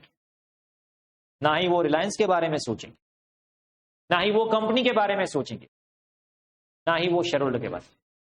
हमें सोचना है हमारे इंस्टीट्यूट ने जो हमने ऐसे में बुलाया उसके बाद, मतलब आपको करना क्या है समझो, आप एक ऐसे प्रोफेशन में हो, ओके, जो किसी की गलती निकालता है और उसको बोलता है ये गलती निकाली ना, उसका पैसा।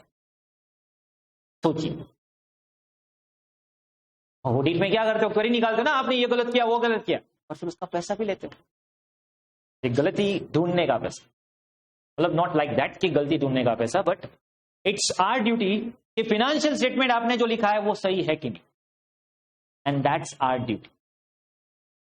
और वो ड्यूटी आपको क्या करनी है, इंडिपेंडेंटली। अभी ये वर्ड समझना बहुत इंपॉर्टेंट, इंडिपेंडेंट एग्जामिनेशन।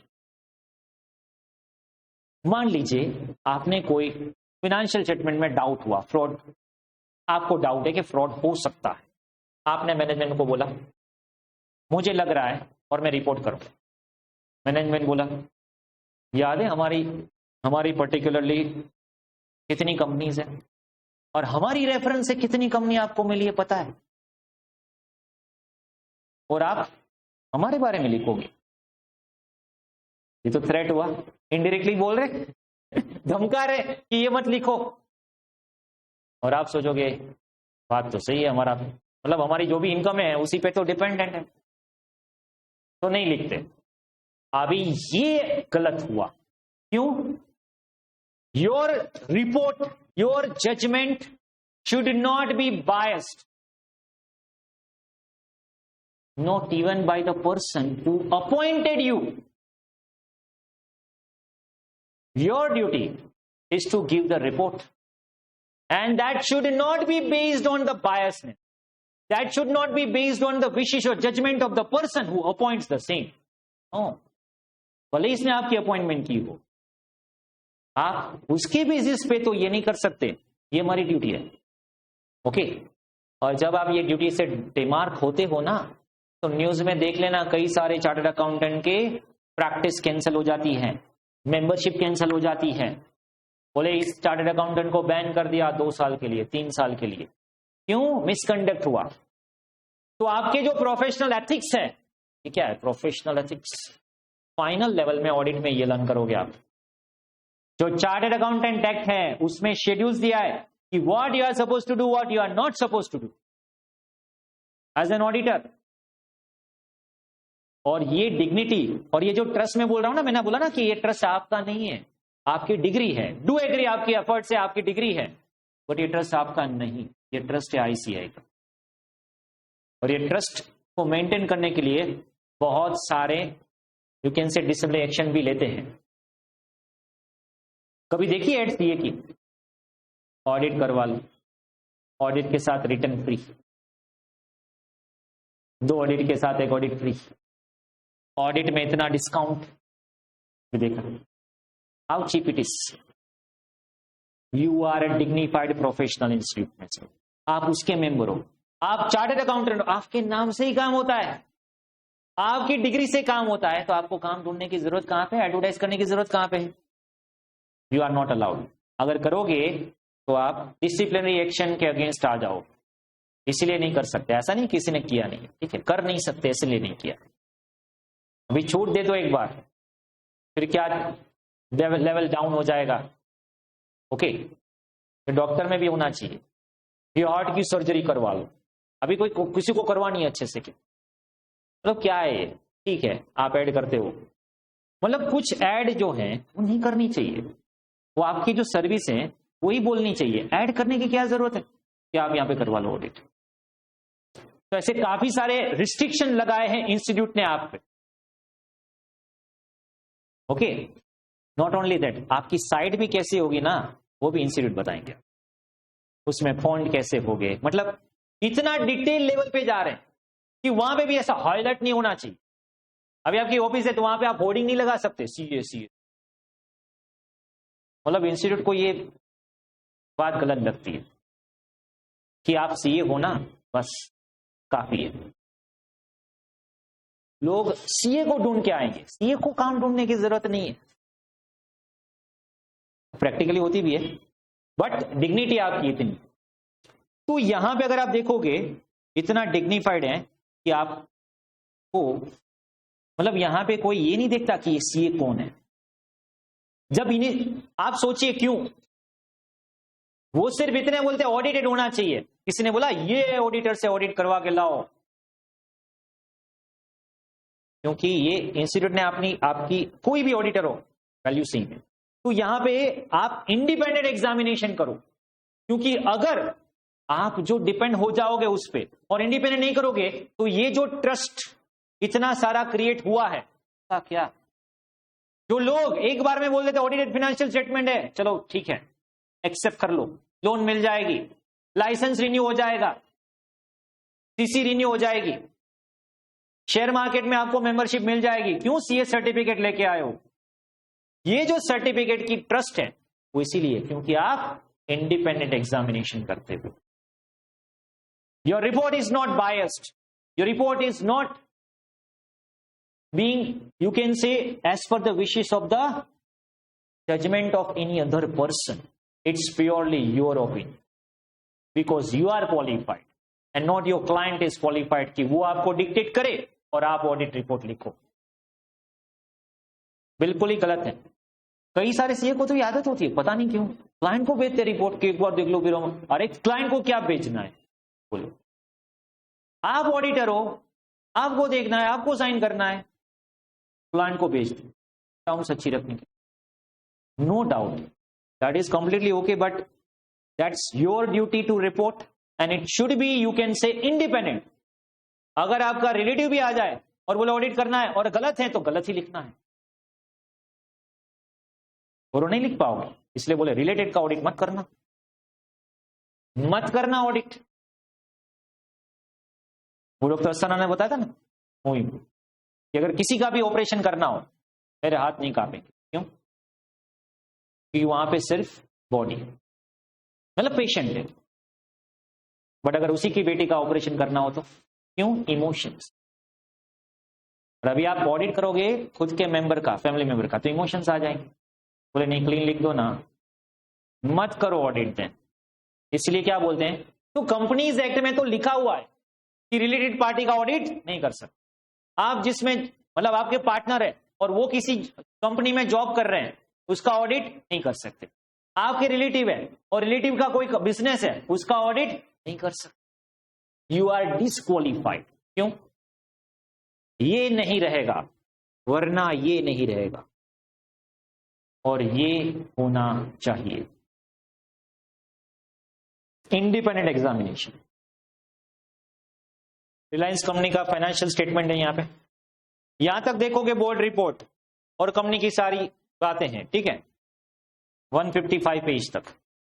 फिर यहां पे अगर आप देखोगे इंडिपेंडेंट ऑडिटर्स रिपोर्ट,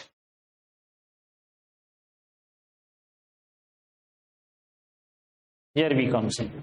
ऑब्जेक्टिव क्यों लिखा है इंडिपेंडेंट? क्योंकि हमारा रिपोर्ट इंडिपेंडेंट है, हमें मुकेश भाई से कोई लेना देना नहीं, ना रिलायंस से, हम सिर्फ उसका ऑडिट करते हैं। वी हैव, अभी समझना है रिपोर्ट में क्या लिखा है, opinion to the member of, और ये रिपोर्ट किसको करोगे आप? To whom you will report? To the member of the company, अगर ये कंपनी है तो ठीक है, बाकी जो भी ओनर है उसको, simple. Report on audit of stand alone financial statement, क्योंकि स्टैंड अलोन क्यों भाई? क्योंकि रिलायंस जो है उसकी कई सारी सब्सिडरी भी है, तो कंसोलिडेटेड भी होगा। तो अभी मैं सिर्फ रिलायंस की बात कर रहा हूं, उसके सारे ग्रुप की बात नहीं कर रहा हूं, ठीक है। We have audited a company stand alone financial statement of Reliance Industries Limited which included joint operation, और इसमें क्या क्या आएगा? PNL, that is comprehensive statement of cash flow, changes equity and financial position, okay, और balance sheet as on so and so. और in opinion to the best of our information and according to explanation given to us, report में हम ये always लिखते हैं, to the best of my और knowledge and information provided to me और us, okay. मतलब अगर हम इंफॉर्मेशन प्रोवाइड ही नहीं करेंगे तो हम ऑडिट कैसे कर सकते? तो हम ऑडिट कैसे कर सकते? Are you getting it? तो ये क्या है? आपका इंडिपेंडेंट रिपोर्ट, और यहां पे आपका ओपिनियन है, ओके। फिर ये सब कंपनी के बारे में ओपिनियन दिया हुआ है, financial statement gives so and so, true and fair views and all, okay. अभी यहाँ पे तो बहुत लंबा चलेगा, ठीक है। और ये सब क्या है, वो यहाँ पे जितने भी हेडिंग है ना, ये सब आपके ऑडिट रिपोर्ट के चैप्टर में आएंगे, क्योंकि इसका भी एक ऑडिट रिपोर्ट का भी एक सेपरेट चैप्टर, जिसमें हम ये लर्न करेंगे कि ये की ऑडिट मैटर्स क्या है, ये बेसिस ऑफ ओपिनियन क्या है, okay, and then all headings यहाँ पे जितने भी हैं वो सब क्या है। But I would like to show you this one. कोई भी रिपोर्ट होगा ना वो क्या होगा, इंडिपेंडेंट ऑडिटर्स। मतलब यहां पे हम क्या बता रहे हैं कि हमारा ऑडिट रिपोर्ट जो है वो हमने इंडिपेंडेंट एग्जामिनेशन किया हुआ है। Independent examination of financial information of any entity weather profit oriented और नॉट। और हमें ऑडिट करने से मतलब है, चाहे वो प्रॉफिट ओरिएंटेड हो, चाहे ट्रस्ट हमारे पास ऑडिट करवाने आए, हम ऐसा नहीं बोल सकते आपका ऑडिट नहीं हो सकता। क्यों? क्योंकि प्रॉफिट ओरिएंटेड नहीं हो। अरे ट्रस्ट का फिनेंशियल स्टेटमेंट बन सकता है तो उसका ऑडिट भी हो सकता है। एनजीओ का फिनेंशियल स्टेटमेंट बन सकता है, एनपीओ किया ना आपने फाउंडेशन, उसका भी ऑडिट होता है। हाँ, फॉर्मेट थोड़ा डिफरेंट होगा बट ऑडिट तो उसका भी होगा। तो चाहे आप प्रॉफिट ओरिएंटेड हो या ना हो, ओके, आपके फिनेंशियल स्टेटमेंट का इंडिपेंडेंट एग्जामिनेशन करना, ओके, इर्रिस्पेक्टिव इट साइज और लीगल फॉर्म। चाहे आपकी साइज कुछ भी बड़ी हो, कितनी भी बड़ी कंपनी क्यों ना हो और कितनी भी छोटी कंपनी क्यों ना हो, और कंपनी क्या, लीगल फॉर्म कोई भी हो, proprietor, partnership, LLP, HUF, company, कोई भी person. When such examination in conducted with a view to expressing opinion thereon.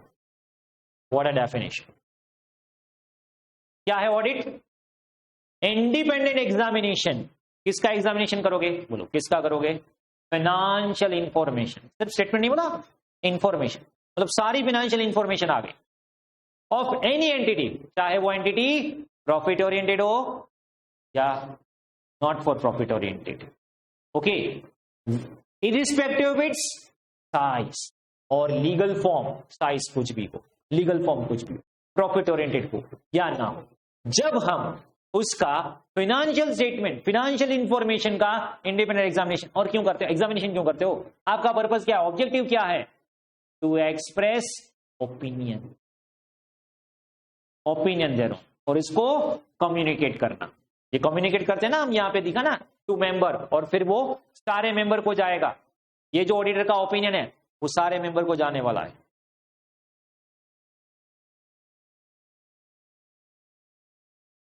Auditor कौन है वो भी देख लेते हैं। ऑब्वियसली बिग फोर ही होगी, डेलोइट्स, इसके ऑडिट तो बिग फोर ही करेगी। डेलोइट्स, हस्किंस एंड सेल्स एलएलपी, ओके, मतलब ज्वाइंट ऑडिटर्स है यहाँ पे। और वो भी कौन है देखते हैं आगे। ज्वाइंट ऑडिटर क्या है? Is that clear? तो ये ऑडिट की डेफिनेशन क्लियर है, history of the audit and definition of audit. Not only that, अभी ये डेफिनेशन को हम डेप्थ में लर्न करेंगे, एक एक वर्ड को समझें, ओके। सबसे पहला हमने क्या किया, ऑडिट क्या है? Independent examination of financial. Independence means what? It implies judgement of person is not. अभी मैंने जो समझाया उसकी थियरी यहां पे आएगी, अभी इसकी लैंग्वेज पे ध्यान देना। अभी मैंने जो आपको समझाया वो समझ में आ गया, अभी यहां पे लैंग्वेज हमें कौन सी यूज करनी है। इंडिपेंडेंट का मतलब क्या होता है? व्हाट आई सेड, जजमेंट हमारे जो है, ओपिनियन हमारा जो है वो बायस नहीं होना चाहिए, किसी की विश या किसी के दबाव में आके हमने रिपोर्ट देना नहीं है, हमें इंडिपेंडेंट देना है रिपोर्ट। हम किसी के दबाव में आके रिपोर्ट देने वाले नहीं है।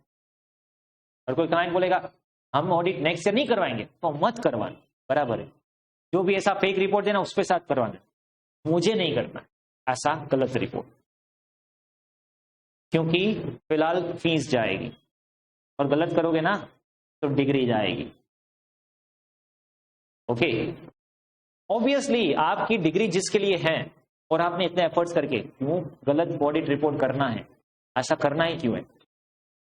अभी कई लोग ऐसा ओपिनियन देते हैं, तो और आप पढ़ाते हो इसलिए आपको ऐसा लगता है, आपकी थियरी में है, अभी प्रैक्टिस में आओ तो पता चले।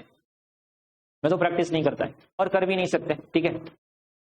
तो यहां पे अगर आप देखोगे जो लोग ये बोलते हैं ना वो भी गलत है। क्यों? क्योंकि सी एक बार ऐसा होगा, एक क्लाइंट जाएगा, दो जाएंगे, तीन जाएंगे, बट सारे क्लाइंट ऐसे नहीं होते, ओके। जो फ्रॉड ही है और जो जेन्युइन है ना वो आएंगे, वो आपके पास आएंगे, उसको पता है कि आप गलत नहीं करोगे और वो कई सारे को लेके आएंगे। बट हाँ, इनिशियली में इट में हैपन कि आप प्रैक्टिस करो, इनिशियली आपको ये प्रॉब्लम, बट अगर आप स्टिक रहोगे कि नहीं एथिकल प्रैक्टिस ही होती है यहाँ पे, तो लॉन्ग रन में आपको ही फायदा है। और अभी तो एथिक्स को रखो साइड में, अभी गवर्नमेंट जिस तरह एनएफए आ रहे और जो एमसीए और जितने अमेंडमेंट आ रहे हैं, जो एक्शन ले रहे हैं ना सीए पे, उसको ही यहाँ पे ध्यान में लेके भी आप अपनी सेफ्टी के लिए भी एथिक्स में रहो, वो अच्छा है। कि जैसे ही लिस्टेड कंपनी में तो बहुत ज्यादा होगा।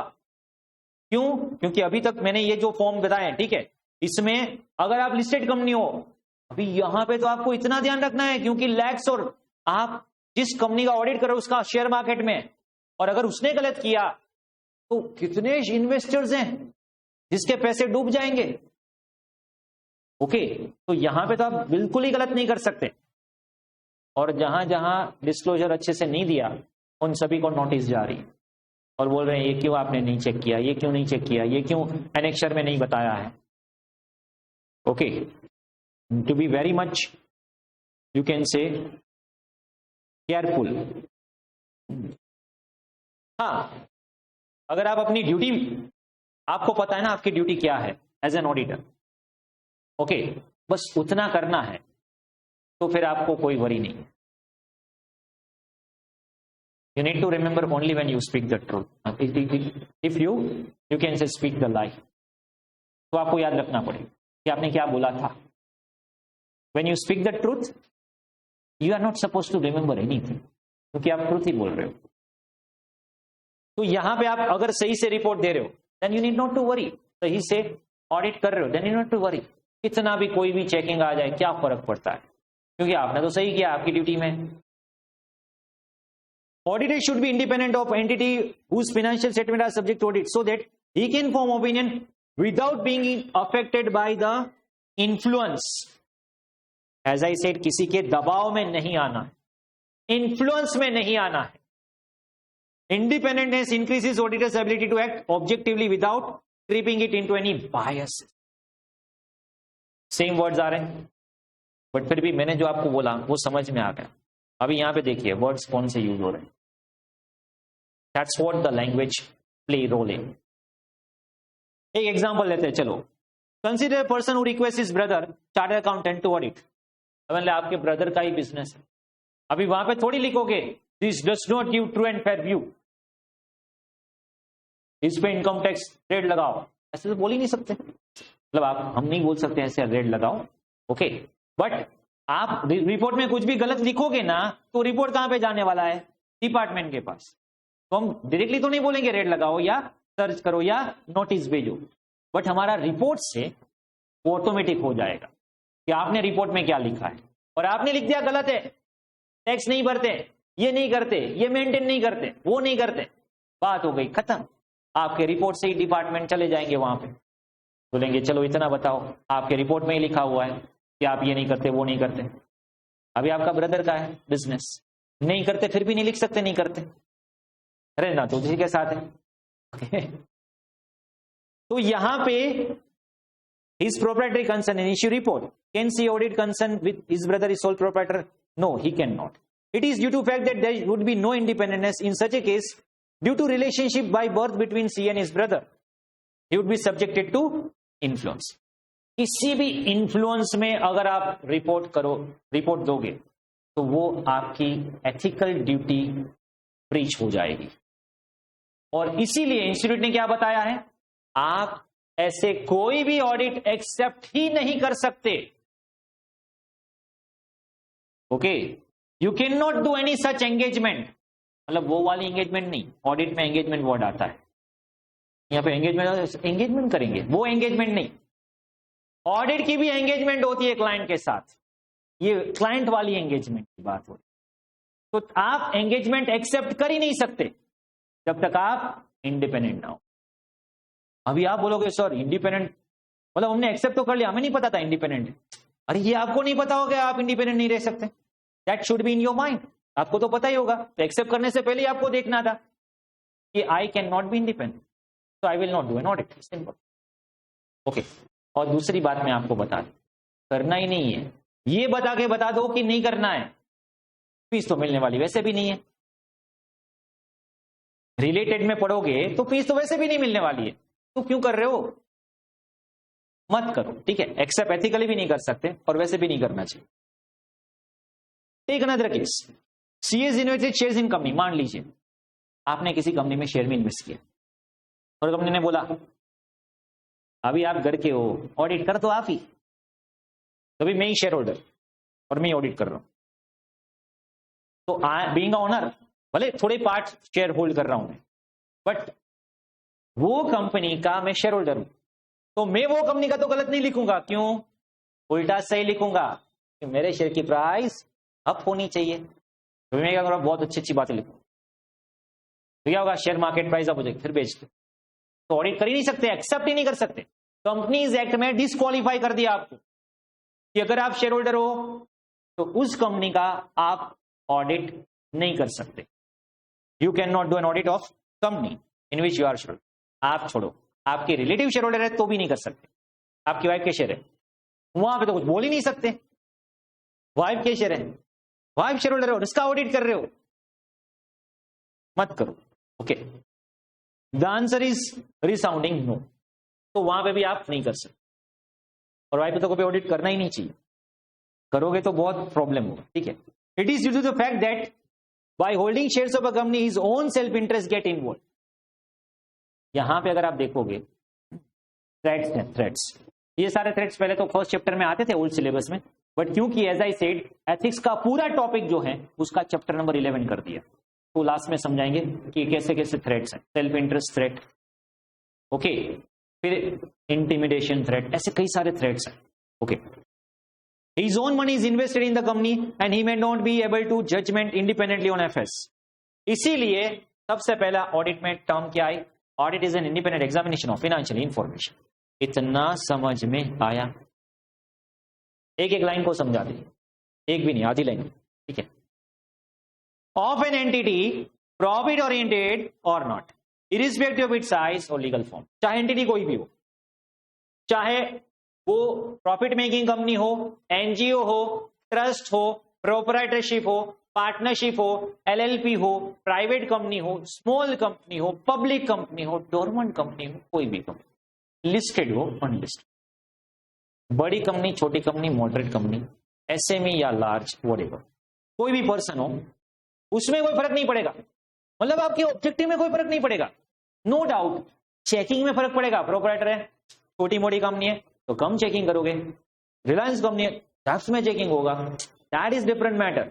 बट आपका जो ऑब्जेक्टिव है वो तो सेम ही रहने वाला है, ऑडिट रिपोर्ट कम्युनिकेट करना, and for the purpose of expressing opinion, expressing opinion on financial state. Definition clear है? क्या है डेफिनेशन, बोलो चलो। Audit is what? Independent examination of financial information. किसका? Financial information of an entity, profit oriented और irrespective of its legal size, its size और legal form. When such examination is conducted with a view to expressing opinion thereon. ये हो गई definition, समझ में आ गया? और जब भी आपको लैंग्वेज लिखनी हो समझ लेना, ये मगब की बात नहीं है, वर्ड की बात। आप लिखोगे एग्जामिनेशन ऑफ फाइनेंशियल इंफॉर्मेशन, आप लिखोगे independent examination of financial reporting, that is a lot of difference is there in your language when you use word independent. क्योंकि जानबूझ के वो वर्ड यहां पे दिया है और आप इसको ही हटा देते हो, ऑडिट की डेफिनेशन ही खत्म कर दिया आपने, सब कुछ वहीं का वही लिखा है, इंडिपेंडेंट वर्ड हटा दो, पूरी डेफिनेशन बिगाड़ दिया, पूरी डेफिनेशन बिगाड़ दी। समझ में आ रहा है एक एक वर्ड का इंपॉर्टेंस क्या है? Understand preparation of financial statement. और कई लोग क्या करते हैं, शॉर्ट फॉर्म यूज करते हैं, एफएसएफएस। मैं भी लिखता हूं यहां पे, बट फिलहाल मेरी तो एग्जाम नहीं है, आप नहीं लिख सकते, ठीक है। तो एफएसएफएस बोलने के लिए सही है, लिखना मत, फाइनेंशियल स्टेटमेंट पूरा ही लिखना, ठीक है। Understand that preparation and presentation of financial statement of entity is responsibility. और ये बनाता कौन है? मैनेजमेंट। ऑब्वियसली हमारा काम अकाउंट करना नहीं है, और कई सारे चार्टर्ड अकाउंटेंट क्या करते हैं, अकाउंट नहीं कर सकते आप, अकाउंट नहीं कर सकते, क्यों नहीं कर सकते? अरे मैं अकाउंट लिखूंगा और मैं ऑडिट करूंगा, तो मैं खुद का ऑडिट कैसे कर सकता हूं? फिर वहां पे वो इंडिपेंडेंट वाला वर्ड चला जाएगा, तो फिर ऑडिट की डेफिनेशन ही मैंने बिगाड़ दी। तो I am doing accounting and I am doing audit of it, वो नहीं कर सकते। फिर कई लोग क्या करते हैं, एक अलग फर्म वो अकाउंट करती है, एक अलग फर्म ऑडिट करती है, और सब कुछ सेम। ये टोटल अनएथिकल प्रैक्टिसेस हैं, and I object with those unethical practices. Earn करने की काफी सारे जरिए, बट एथिकली करो, ओके, अनएथिकली कुछ भी मत करो, ओके। तो अंडरस्टैंड कि ये प्रेजेंटेशन रिस्पॉन्सिबिलिटी किसकी है, मैनेजमेंट की। हमारा काम क्या है, उस पे ओपिनियन देना by return audit report, okay. तो हमारा काम क्या है, वो फाइनेंशियल स्टेटमेंट में अकाउंट लिखना हमारा काम नहीं है। अकाउंट जो ऑलरेडी लिखा हुआ है उसमें ऑलरेडी है, उसको हमें इंडिपेंडेंटली एग्जामिनेशन करना है, उस पर रिपोर्ट देना है, और रिपोर्ट कम्युनिकेट करना है writing form. The person conducting, यहां पे एक क्वेश्चन आता है, क्या, एमटीपी अक्टूबर 19 में क्वेश्चन पूछा था, क्या, explain stating clearly how person conducting this task मतलब auditing should take care to ensure that financial statement would not mislead anybody। तो आपका टास्क क्या है? अभी देखिए यहां पे क्या क्वेश्चन पूछा है, तो यहां पे डेफिनेशन नहीं पूछ रहे, डेफिनेशन बता के ऐसा नहीं बोला एक्सप्लेन करो, डेफिनेशन बता के क्या बोला, explain stating clearly how person conducting this, मतलब जो ऑडिट कर रहा है ऑडिटर, वो टेक केयर करेगा to ensure that financial statement would not mislead anybody. Question क्या पूछ रहे हो, ऑडिट में सबसे बड़ा प्रॉब्लम क्या है पता है, ये क्वेश्चन क्या है, that is a biggest question literally. क्यों, ये एक बात बहुत अच्छे से समझ लेना, ये क्वेश्चन क्या है, क्योंकि आप क्वेश्चन को अच्छे से समझते नहीं हो, और without understanding that question properly you start writing. आपने जो लिखा है वो बिल्कुल सही, लैंग्वेज वाइज परफेक्ट, बट जो क्वेश्चन पूछा है उसके रिलेटेड नहीं है, जीरो। क्यों, क्वेश्चन कुछ और पूछ रहे हैं, आप कुछ और लिख रहे हो। अभी यहां पे ये जो क्वेश्चन है एमटीपी अक्टूबर 19 में आपको पूछा, यहां पे आपने पहले डेफिनेशन पढ़ी, बराबर है, डेफिनेशन पढ़ी। अभी यहां पे देखोगे explain clearly state how the person conducting this task should take care to ensure that financial statement would not mislead anybody. तो जैसे ही डेफिनेशन पढ़ी, आपको लगा यहां पे डेफिनेशन को एक्सप्लेन करना है, तो आप क्या करोगे, point number 1, audit is independent examination, example देके entity, any entity, person conducting, बस बात हो गई खत्म। बोले ये आपने जो खत्म किया ना, वहां से शुरू करना था। क्यों, आपको ये पूछा है, ये वाला टॉपिक। डेफिनेशन तो उन्होंने ऑलरेडी बता दी है आपको, ये तो पूछ ही नहीं, डेफिनेशन क्या समझा रहे वो समझाओ। That's very important in audit. और ऑडिट में you will not believe me, बराबर, but 2 to 3 question on an average पर student, 2 to 3 question I am talking about पर student is getting wrong just because of not understanding the question properly. And I challenge you, ये 2 to 3 जो average है वो कभी गलत हो ही नहीं सकती।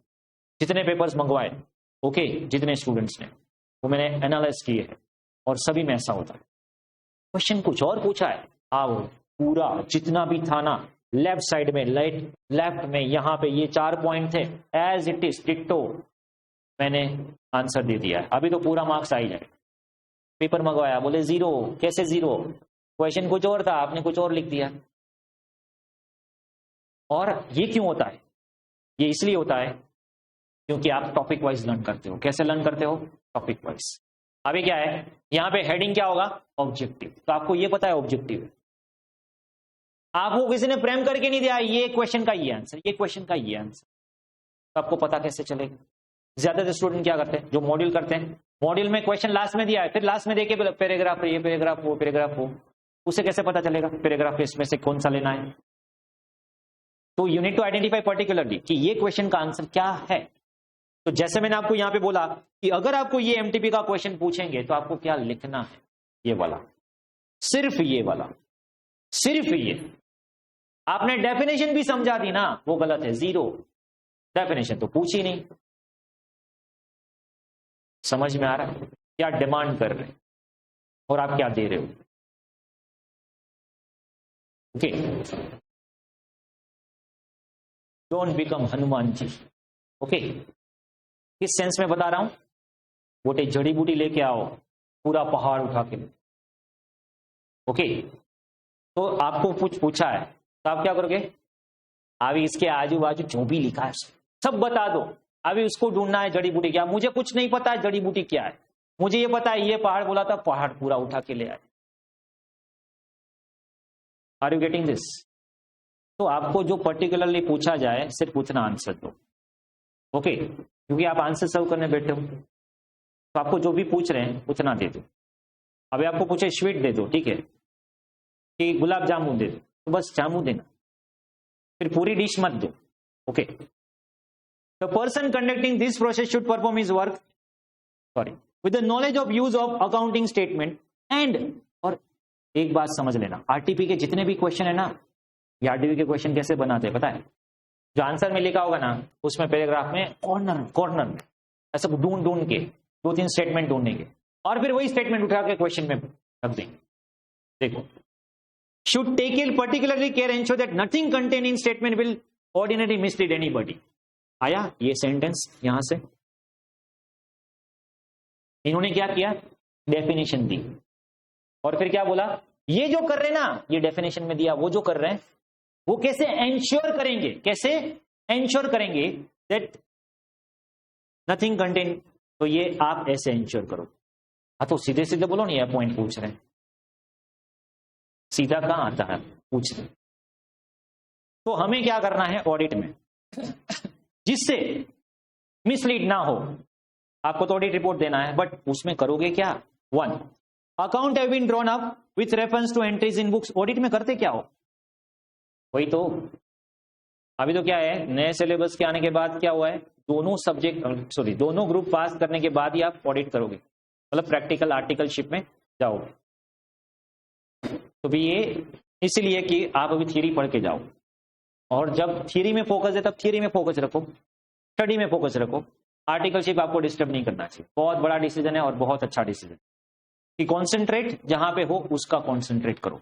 जब आर्टिकलशिप में हो तब आपने दोनों ग्रुप कर लिए इंटर के, तो बस अभी आपका फोकस आर्टिकलशिप में होना चाहिए। ओके, तो ये अच्छी बात है। इसलिए क्या होगा, जब आप जाओगे तो नॉर्मली ऑडिट में क्या करते हो, सबसे पहले क्या होगा, ऑडिट जब आएगा प्रैक्टिकली, ओके, तब आपको एक तो लेजर देंगे, जो भी बुक्स ऑफ अकाउंट्स है वो सब दे देंगे, फिनेंशियल स्टेटमेंट दे देंगे। अभी हमारा काम क्या है, ये अकाउंट बना कैसे, ये पूरी प्रोसेस आई कहां से? बोले ट्रांजैक्शन की जर्नल एंट्री का पोस्टिंग हुआ, पोस्टिंग से अकाउंट बने, अकाउंट क्लोज किया, ट्रायल बैलेंस बना, ट्रेडिंग पीएनएल बैलेंस शीट, और फाइनली बैलेंस शीट दी। तो बोले शुरू से शुरू करो ट्रांजेक्शन से। ओके, अभी ये ट्रांजेक्शन किया, उसको टिक करो बिल को, और उसकी 2 एंट्री कहां पे पास की, डे बुक में टिक करो। एक एक ट्रांजेक्शन को चेक करना है। क्या करना है? एक एक तो पूरा 365 डेज आप चेक करो। हाँ, फिर कभी क्या होता है, आप लोग कुछ निकल नहीं रहा है, सैंपल कर दो ना, तो फिर सैंपल में जाते हो। सिस्टमेटिक सैंपलिंग पे सैंपल का भी एक चैप्टर आएगा, समझाऊंगा मैं, ठीक है। तो बट करते कैसे हो, क्योंकि एक बात समझ लो, ऑडिट में 2 बातें बहुत इंपॉर्टेंट, जो बुक्स में है उसका एविडेंस होना चाहिए, और जो एविडेंस है वो बुक्स में होना, सिंपल। तो ये लोग क्या करते हैं, बोले एंट्री है, एविडेंस नहीं है, बना दो एविडेंस, एविडेंस है, एंट्री नहीं, एंट्री कर दो। ऐसे नहीं, जो एक्चुअली है वो करना। समझ में आ रहा है? क्योंकि अल्टीमेटली फाइनेंशियल स्टेटमेंट में कुछ भी आया, कहां से आएगा? Evidence, bill, purchase bill, sales bill, expense का वाउचर, कुछ तो होगा ना आपके पास। आपने एज इट इज तो एंट्री नहीं की होगी, अगर की है तो वो गलत है, हटा दो, ये नहीं चलेगा। फेक एक्सपेंस डाले, नहीं चलेगा। ओके, तो यहां पे मेक श्योर कि अकाउंट जो भी ड्रॉप हुए हैं वो उसका आपके पास एविडेंस है और वो आपने चेक किया है। Entries in book adequately supported by, और समझो एक तो फिनेंशियल स्टेटमेंट आपका है वो बुक्स ऑफ अकाउंट्स के मुताबिक होना चाहिए। बुक्स ऑफ अकाउंट्स में जो जो एंट्रीज हैं वो एंट्रीज का अंडरलाइंग पेपर जिसको बोलते हैं एविडेंस होना चाहिए। इसीलिए हम लर्न करेंगे ऑडिट एविडेंस क्या है, आगे देखेंगे हम what is audit evidence. None of entries in books have been omitted in process of compilation, तो कोई भी एंट्रीज जो है वो स्किप नहीं हुई है। Nothing which is not in books, तो मैंने पहले ही बोल दिया जो एंट्री में है वो एविडेंस होना चाहिए, जो एविडेंस है वो एंट्री मैच होना चाहिए, simple. Information conveyed is clear, financial statement में जो भी इंफॉर्मेशन है वो क्लियर है, अनएम्बिगियस है। Okay, financial statement are properly classified, describe, disclose. अभी उसके लिए हम एडवांस अकाउंटिंग का चैप्टर करते हैं, सब्जेक्ट करते हैं, जिसमें अभी क्या हो गया है, अभी देखो फोकस किस पे हो रहा है, अभी अकाउंट्स पे ज्यादा, मतलब आई डोंट मीन टू से अकाउंट पे ज्यादा फोकस नहीं हो रहा है, बट जो अकाउंटिंग है, इन्वेस्टमेंट का अकाउंटिंग कैसे करोगे, ये अकाउंटिंग कैसे करोगे, अरे अकाउंटिंग नहीं है, ऑडिट का रोल है, तो थोड़ा ऑडिट का रोल समझाओ ना ज्यादा। तो बोले ऑडिट में ज्यादा क्या करना है, account should be in conformity with accounting standard. Advance accounting में ले लिया मोर देन हाफ स्टैंडर्ड, अभी आप स्टैंडर्ड लर्न करो, आपको यही काम आए ऑडिट करने, ठीक है। मतलब classification, disclosures, presentation as per AS. Inventory में चेक करो S2 के मुताबिक है कि नहीं है, कॉस्ट और NRV which ever is lower. S13 में इन्वेस्टमेंट चेक करो, S10 में पीपी चेक करो। तो ये जितने भी स्टैंडर्ड है, अभी तो क्या पहले तो थोड़े बहुत स्टैंडर्ड है, अभी तो 1 to 29 सारे के सारे उठा के ले आए, ठीक है, अच्छी बात है। The statement of account taken up indicated is all present true and fair picture of operational result and assets and liabilities. तो अल्टीमेटली अगर आपने इतना चेक कर लिया ना, तो आप क्या करोगे, आप ट्रस्ट दे सकते हो कि फाइनेंशियल स्टेटमेंट में कुछ मिसलीड होने जैसा नहीं। तो ये कब इंश्योर कर सकते हो, अगर आपने इतना चेक किया है तो। समझ में आ रहा है? और ये चेक करने के लिए आपको पूरा ऑडिट करना पड़ेगा अच्छे से प्रैक्टिकली, और वो प्रैक्टिकली ऑडिट करने के लिए ये सब्जेक्ट समझना पड़ेगा, राइट। ऑडिटिंग प्रोवाइड एश्योरेंस, और हम प्रोवाइड करते हैं assurance. It is basically, it's basic nature lies in providing assurance to users. Audit is what? It is providing assurance to user, assurance to users, providing confidence to users of the financial statement. Okay, अभी इसके लिए भी एक question है, वो हम आगे देखेंगे। ओके, और ऑब्जेक्टिव वो भी हम आगे देखेंगे। अभी हमने सिर्फ एक ही क्वेश्चन किया है, अभी हमने सिर्फ एक ही वर्ड समझा है, audit is what. Okay, audit क्या है। अभी डेफिनेशन सब सही होनी चाहिए, नेक्स्ट डे पे मैं डेफिनेशन पूछूंगा और कुछ भी पूछ सकता हूं, ठीक है। जितना भी करोगे डेली बेसिस पे, यहां पे तो वही जाएगा, अभी डेफिनेशन आपको अभी भी याद है, बट फिर भी डेफिनेशन, ये सारे पॉइंट्स जितना भी है पहले मैं आपको पूछूंगा, तो आपको रिवाइज करके आना है। फर्स्ट नेक्स्ट लेक्चर में क्या होगा, पहले हम ये रिवाइज करेंगे, और रिवाइज कैसे होगा, सिर्फ मैं बोल रहा हूं ऐसा नहीं चलेगा। यहां पे क्या होना चाहिए, दिस इंटरेक्टिव होना चाहिए कि आप भी बोल रहे हो, ओके, और आप करके आए हो, तो आपको मजा भी बहुत आएगा, और ये जो है चैप्टर मेरे साथ साथ खत्म हो जाएगा। जब यहाँ पे खत्म होगा, नेक्स्ट डे बोलूंगा टेस्ट देनी है चैप्टर की, आप रेडी हो, अब भी बोलो, अभी लिख देते हैं test. That should be your confident in this particular subject, not only this, theory subject में सब में ऐसा कॉन्फिडेंस होना चाहिए। कभी भी बोलो, आप पूछ लो, ऐसा नहीं कि चलो मुझे रिवाइज करना पड़ेगा, ऐसा होना ही नहीं चाहिए। ये जब आएगा ना, you can definitely score 70+ in auditing also. और कंसेप्ट क्लियर है, क्योंकि आप लॉजिकली समझो, मैंने आपको पहले भी समझाया कि ऑडिट में क्या है, 30 मार्क्स का एमसीक्यू, 14 मार्क्स के ट्रू फॉल्स, 44 तो कंसेप्ट बेस्ड है, 56 का डिस्क्रिप्टिव है। तो ये स्कोर करने में आपको हेल्प करेगा, क्योंकि कंसेप्ट क्लियर है, 30 में से 25+ तो मुझे चाहिए एमसीक्यू, और 14 ट्रू फॉल्स में 10+ चाहिए। तो आपका 35 तो यहीं पे हो गया, और बाकी 56 में से आराम से आप 30+ ले सकते हो। फिर आप ऑप्शन ढूंढने जाओगे, ये क्वेश्चन, ये चैप्टर नहीं करना है तो भूल जाओ, फिर एटम की चेन से बाहर निकलने का सोचना भी पड़ता। और यहाँ पे मैं आपको दे रहा हूँ 60-70 प्लस का तरीका, ठीक है। और आप सिर्फ पास पे अटके हुए हैं, पास हो जाए। अभी वो लोग जो बोलते हैं ना 40 आ जाए बस, 200 आ जाए, 150 आ जाए, 50% हो जाए, मुझे सब्जेक्ट में 40 चाहिए और टोटल एग्रीगेट 50%, उसको कभी आता ही नहीं। और जो स्कोर करने की सोचते हैं उसको होता है। तो दैट थिंग इन माइंड आपको ये सब्जेक्ट में रखनी है। डे टू डे बेसिस पे जो भी मैं करवा रहा हूं आपको करना ही है। यहाँ पे नेक्स्ट डे पे मैं सारे क्वेश्चन पूछूंगा, इसका आंसर मुझे हर एक पर्सन के साथ चाहिए, कंपल्सरी। ओके।